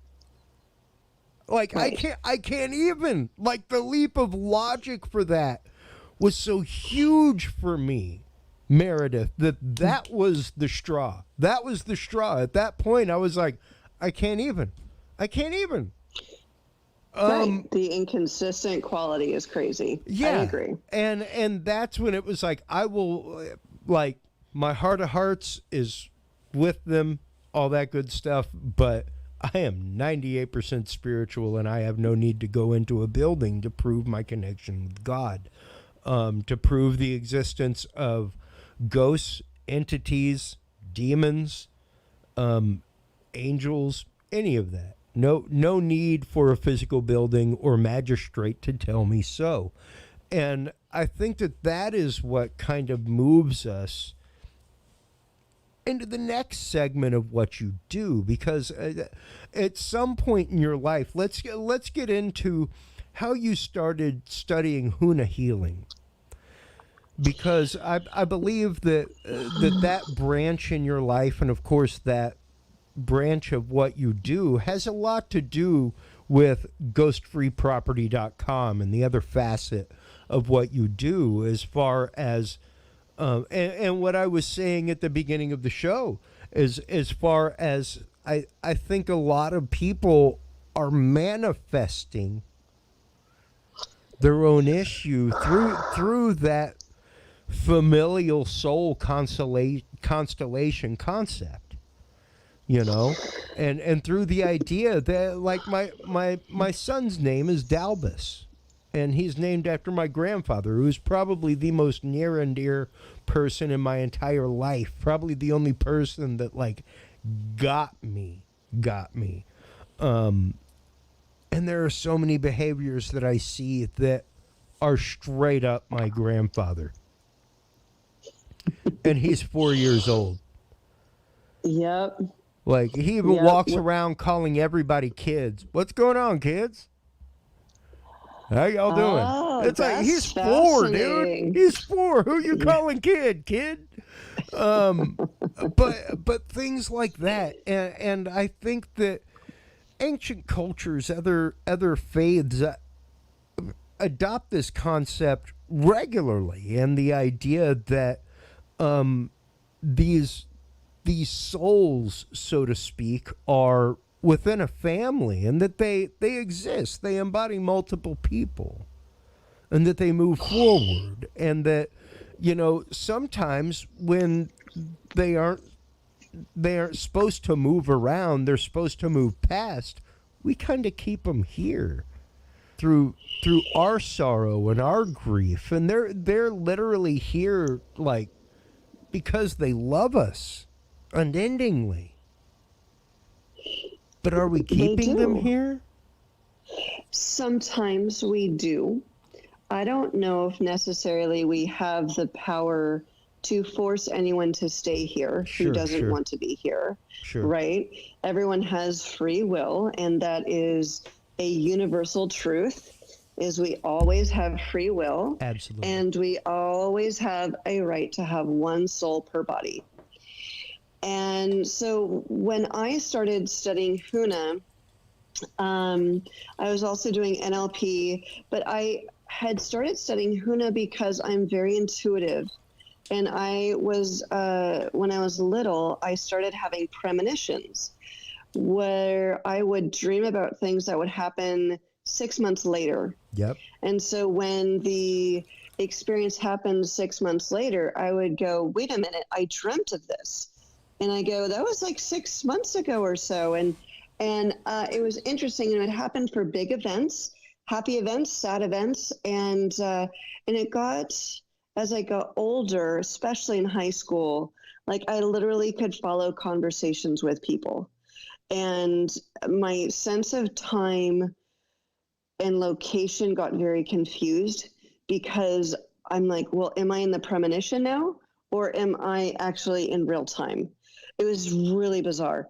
But anyway, so I had these questions on, why are these premonitions happening? How is it possible? How can I be here yet see something in another time? So that led me to questions about space and time and souls and everything else. So when I finally found a teacher where I looked at him and I go, okay, that's going to be my next teacher. I don't know quite when, but that's it. And I ended up studying with him over the course of 2 years, learning about the Hawaiian spiritual-based healing system called Huna. And it's a very beautiful and gentle overall way of healing, and it's also very similar to NLP in regards to you go to the root cause of what is holding you stuck or hurt or having entities attached and so forth. So we're always looking at the root cause of something. And so, if someone gets hurt, they don't go, oh, what happened? They go, why did you get hurt?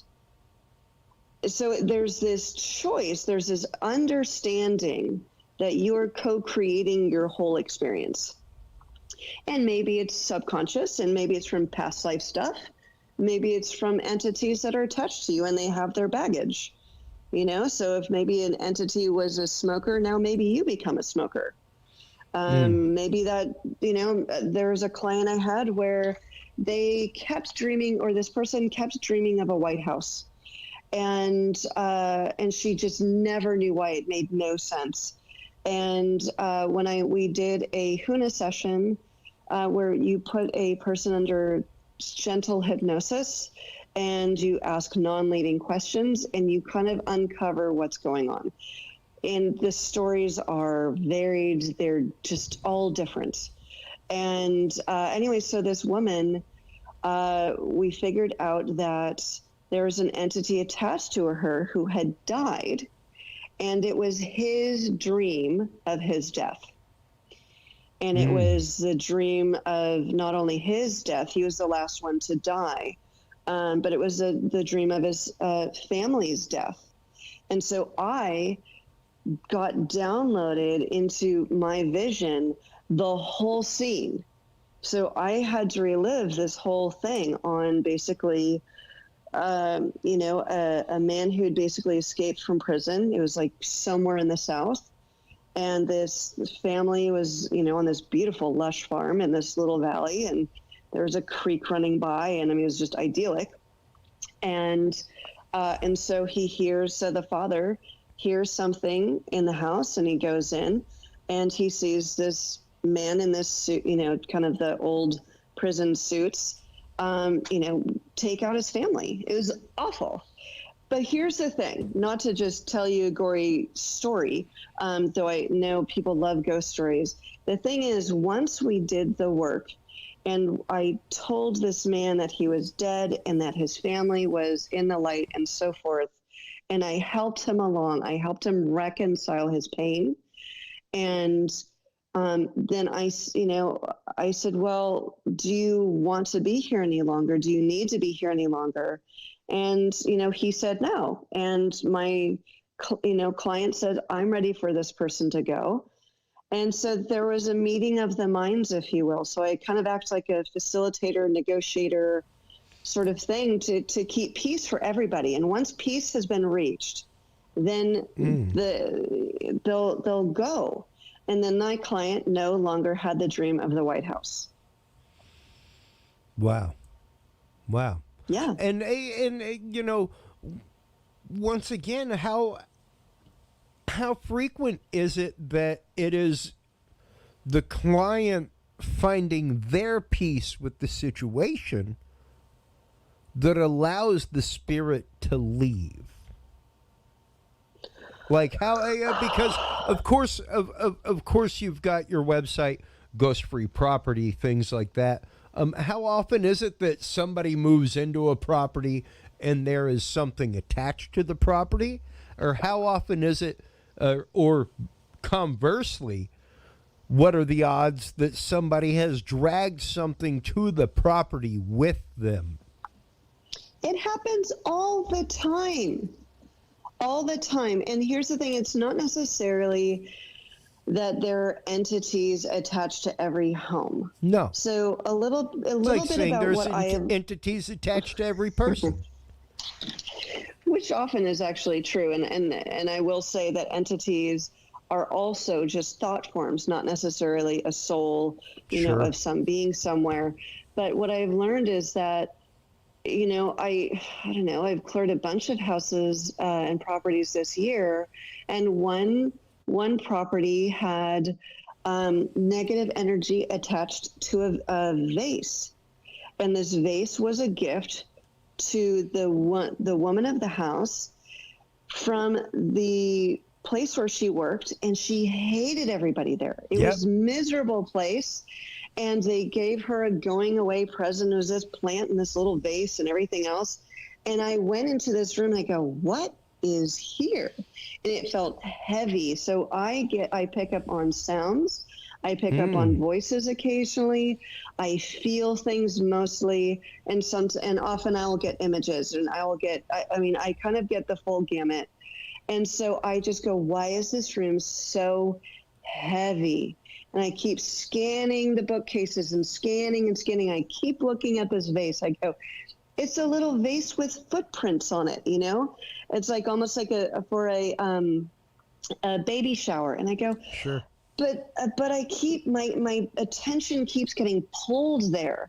And something or someone is telling me that's it. So then I ask the lady of the house, and she goes, funny you should say that. And I go, oh, and I just smile when I hear that, because I go, I'm on the right track. And so she tells me the story about where she worked and so forth. And I go, so why are you having a vase that's constantly reminding you of something that caused negativity? Get it out of here. Yeah. And so she goes, all right. So I'm like, so are you able to let this go now? And she goes, yeah, I never really liked the vase. It gives bad memories. I go, so let's move it out, and then let's see if I feel any difference.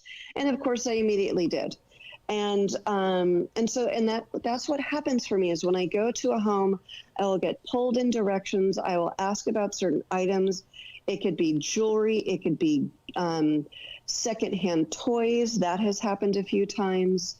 You know, it can be all sorts of things. So I would always caution everybody, if you're going to give a gift that was previously owned, bless it, clear it, send it love, and keep it neutral. And you can do a Ho'opono prayer, but you literally shift the energy of that object. Yeah. Because how that energy, however big or small, gets imbued into your objects, into your house, into your property, into everything. And you have to constantly do some spring cleaning. Spring cleaning is not just cleaning the stuff out of your closet.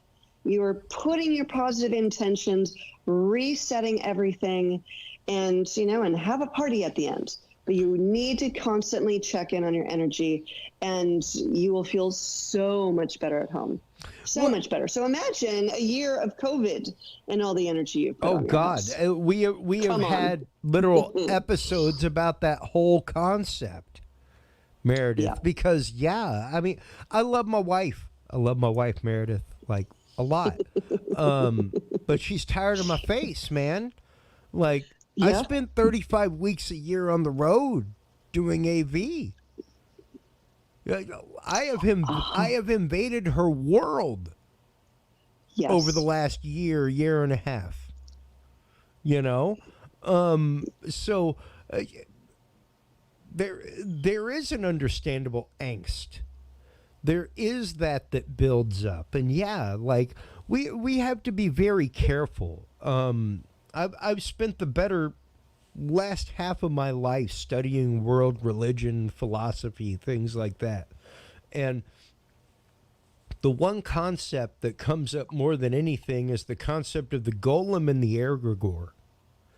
And those are magical concepts of either something that we imbue a will into, an object, that we have imbued something into, a will, a wish, a want, a fantasy, what have you, or something that we as a society have subconsciously manifested because of a unique fear that we share. Yes. And I think so many people are woefully uninformed about these concepts. And it's really something to kind of like, it to me keeps me on the heels of my responsibility, like mentally. Yes. And where I have to be. Like, I can't let that negativity rule me. Yes, there are horrible things happening. I cannot let that negativity rule my thought process, my decision process, the way I interact with people. It's so important not to let that rule, and I think that is so much of literally the way of Huna, is to figure out that energy construct in which you live and keep that sacred. Absolutely. And I think what I love about Huna is that it is very gentle and subtle energy, but very powerful when it needs to be. But the underlying structure is this understanding that you are a powerful light being, if you will, that you have to take care of your house. You have to take care of what you're saying to yourself, what you're thinking, and so forth. But it sounds that you have studied and you have looked in that mirror for enough times to really go deep and really understand yourself to a level such that when you get a pebble in your shoe, you might grumble, but you know that you can take the pebble out. Okay? Yeah. You know that. And I love that you are shining your light and sharing all this information with people to help them, because the thing is, a lot of people are so inundated with just surviving and just dealing day to day. Yeah, it's hard. And it's so hard. But here's the thing is, once you start to lighten the load and you do, an NLP session or a Huna session, or, sit under the tree for 5 hours and work on one problem, right? And let that down, then what's going to happen? Then when you start to let those things go, you're going to become lighter. You're going to become more focused. All that negative energy will not be able to have a hold on you anymore. And you can direct yourself in the one direction that you want to go. So there's some cleanup that happens, but when you get to a point, then you go, let's play. Now, even if there's a pebble in my shoe, I know how to handle it. I'm not going to bowl over and cry and, throw a 3-year-old temper tantrum. It's like, it's a pebble. I can handle this. Yeah. Or if I don't know how to get the pebble out, then I know where to go. I know how to ask the questions, or I know that at just the right time, there will be some synchronistic event where it will just, move on its way. You know what I mean? But then there's play, and there's the masterful actions. But right now, so many people, especially with COVID, we're being told all these things, and I think a lot of them are lies, that we just get back to center. And if you don't know what your center is, just turn off the TV, turn off all those things, and go talk to yourself and go, what do I think? Tell everybody else to shut the hell up and just think for yourself and get in touch with kind of your highest self. Because there's a lot that he or she wants to say. Oh, absolutely. Absolutely. And that's something that we discuss on the show all the time, is that concept of we are the ones that manifest our reality. We are the ones that give kind of that whole Freddy Krueger concept. Like we give power to that negative energy. Absolutely. And if we can rein in control of that, if we can rein in control of that negative or even tribalistic thought of us versus them, even within ourselves, then we can help somebody else understand that. We can help society move forward in that way. But we got to be willing to recognize that it's there in ourselves, and we got to be willing to move past it within ourselves first. Yes. And there's a beautiful phrase, if I could say, is whatever it is in me that created this in you, please forgive me. I love you.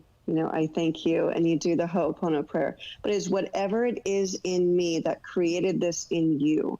It's like that yin yang concept of, without me, that can't necessarily happen. It's like, what is it in your body, your vibration that is resonating for that to occur in your experience? Yeah, because again, that's something that, my God, I'm going to use that turn of phrase from this point on in my life, Meredith, because it resonates so much with me, and something that I have tried to express in so many moments in life of what is it that I have done to help create this conundrum? What is it that I have done to help create this miscommunication emotionally, spiritually, this turbulence between us, what have you? And it really is that owning of action. We've spoken with so many people on this show about that Kabbalistic concept of us being uniquely breathed into and partaking in that creation through, because we were spoken into being, we speak things into being. Like as a guy, I could go up and punch somebody in the gut and laugh and go, ha ha, I got you, dude. But let me say something about your mother. Let me say something about your wife. And see how that resonates. See what that creates. Even the shift of mentality and the rift that it can create mentally and spiritually between two people because of the cleave of the words that you said and how you said them. Yes. Could have meant nothing to you, meant the world to them. You have now spoken that into being, so what responsibility do you bear in that situation? And to take ownership of that, I think psychologically and emotionally and spiritually is a huge forthcoming step. So I'm all about that turn of phrase. Now, before we let you go here in just a minute, let's get into how this gets into what you do with ghosts and clearing property. And like we were saying at the beginning, how frequently is it that our attachment to somebody keeps them from possibly moving forward, moving on, that kind of thing? Well, when someone dies, sometimes they know they're dead, sometimes they don't know they're dead. Depends on the experience. Sometimes they don't want to go, or they're angry that they are dead, or that they really want to help someone here. And so here's how souls attach to someone or something, is that there is a kind of an energetic match. If you have two guitar strings that are hitting the same, C, harmonic. They will, it's a harmonic, exactly. And when you have that, then there's an energetic match. Often it's of sorrow or fear, anything less than, love and happiness. But when someone is feeling that, a soul out there, or an entity, if you will go, oh my goodness, I recognize that feeling and I want to help that person. I want them to, I want to take away their pain or whatever. And so there's this, I recognize that, and it is instantaneous where they just link up. Almost a sense of responsibility. Sometimes, and they want to help. But then instantaneously, then they don't know they're separate, and then they go, well, I can't get out of here. I don't know how to get out of here. And now I'm in this body. And so what do I do? So that entities cannot attach to you if you do not basically have a little hole energetically in your system. So you have to constantly scan and go, what are my fears? And, and so forth and so on. And I always check in. I always check in with myself, probably daily, and go, all right, am I feeling good? Am I feeling myself? Am I hearing voices that are not mine? And I'll go, and I'll do my thing. So anyway, so ancestors, to answer your questions, they can't stick around if they really aren't consciously or unconsciously invited. But how you know they are here is, as I have experienced with clients, is because you cry whenever you think of them, even if it's 2, 3, 10 years beyond their passing, is when you are constantly thinking about them, you cannot let go. Well, it's because they haven't gone and they are attached to you. And once they do go, you will have tears, you will kind of have sadness when you think of them, but you are not sobbing. You are not constantly preoccupied with their existence. And that's how I have learned to know when ancestors are attached or not. Yeah. And I mean, I, of course, know a couple people in my life who have probably held on to some emotions a little too long. And that's not saying that they're keeping anybody from moving on or anything like that, but what are they doing to necessarily keep themselves from, I guess, finding and riding that proper wave? And what are they doing to possibly open themselves to attachment by familiar entity? I think it just happens so fast. Again, we're not trained in this Western society to even consider a lot of these things. We don't know what entities feel like. No, I mean, we don't even know how many entities we have attached to us right now. Yeah. And I'll tell you, the first time I was learning about entities, and actually right before, there were so many voices in my head, literally, and I had lived with them my entire life. So I just thought they were different aspects of me and so forth and so on. But there was one day, it was just so loud in my head. And I just mentally just screamed and just like, shut up. And then it was absolutely silent. And I go, wait a minute. And I heard me in my head, was an option? And I go, but where are these other beings? Like, what the heck? And I go, wait a minute, are these me or not me? And that was the first time I realized that, wow, all these voices in my head were not necessarily me. And when I cleared them out, through the process of learning and taking the classes and so forth, I go, oh my goodness. And when it was just me in my head and just in my space, I was blown away. Yeah. So my question is, how many people have all these voices or all these experiences? They have no idea that they have another option or another experience of just them running their own ship. Yeah.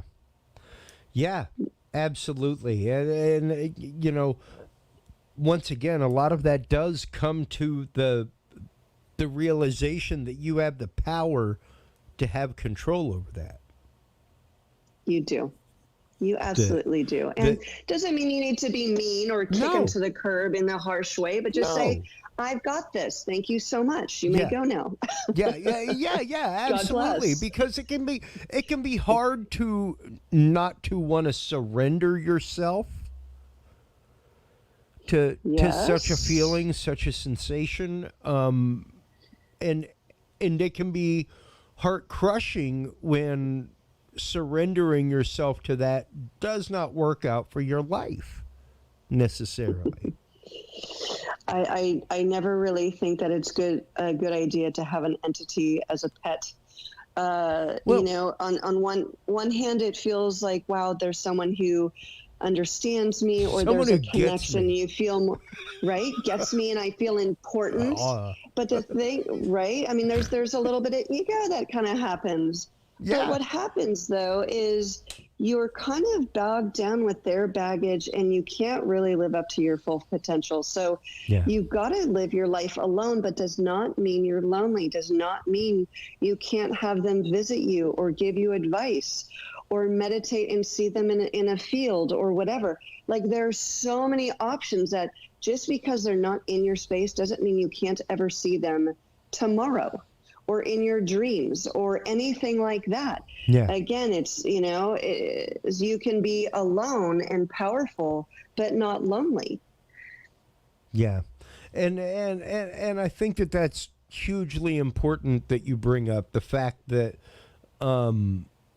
you can manifest that connection anytime you like. Absolutely. You can manifest that connection anytime you like. You do not have to keep that bridge open to the detriment of you. Yes. And if you are, then I go, well, why? Yeah. Why do you want to make yourself miserable and less than what you were created here to do?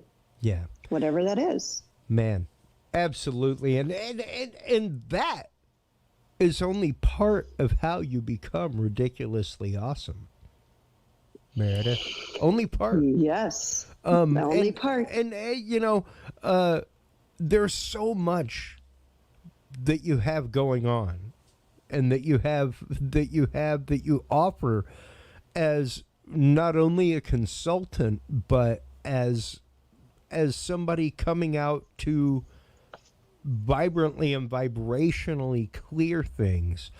Before we let you go here, let everybody know where they can go, of course, other than the dudesandbeer.com store, where they can go to get your book, where they can go to book you for counseling, where they can go to have you come vibrationally clear property, things like that.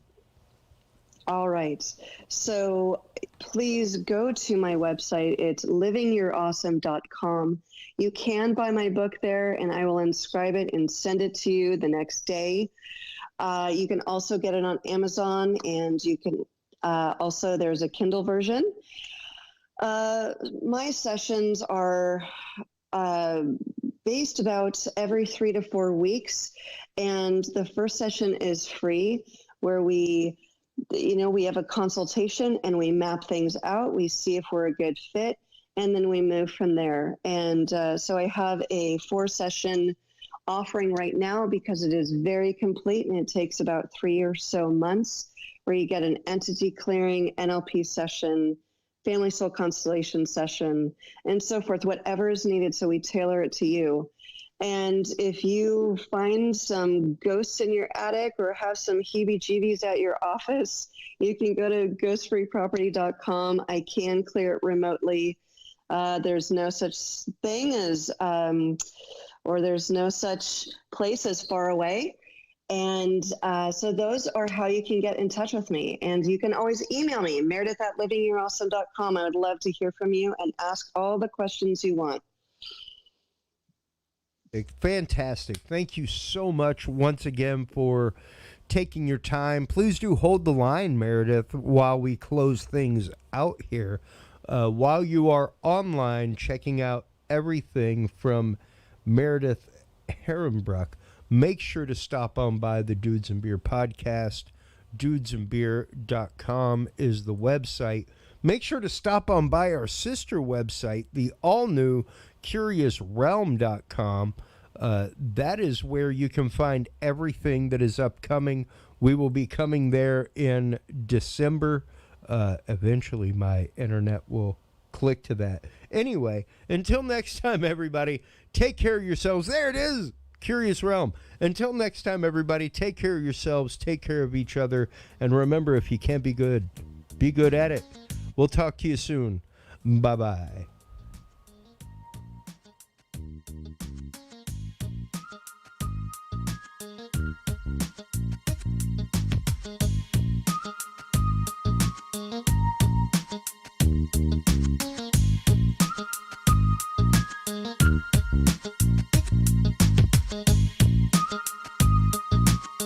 Thanks for listening to this episode of the Dudes and Beer Podcast. To listen to our audio streams or chat with us live, download the official Dudes and Beer app for Android and iDevices, available on Google Play and iTunes markets. For more episodes, content, and information, visit us online at dudesandbeer.com. You can also find our episodes on Breach.tv, iHeartRadio, Spreaker, SoundCloud, iTunes, YouTube, Stitcher, or your favorite podcast service. Dudes and Beer is a proud member of the HC Universal Network family of podcasts. For more about our sponsors and other podcasts on this network, visit hcuniversalnetwork.com. Thanks for listening, everybody, and until next time, drink responsibly.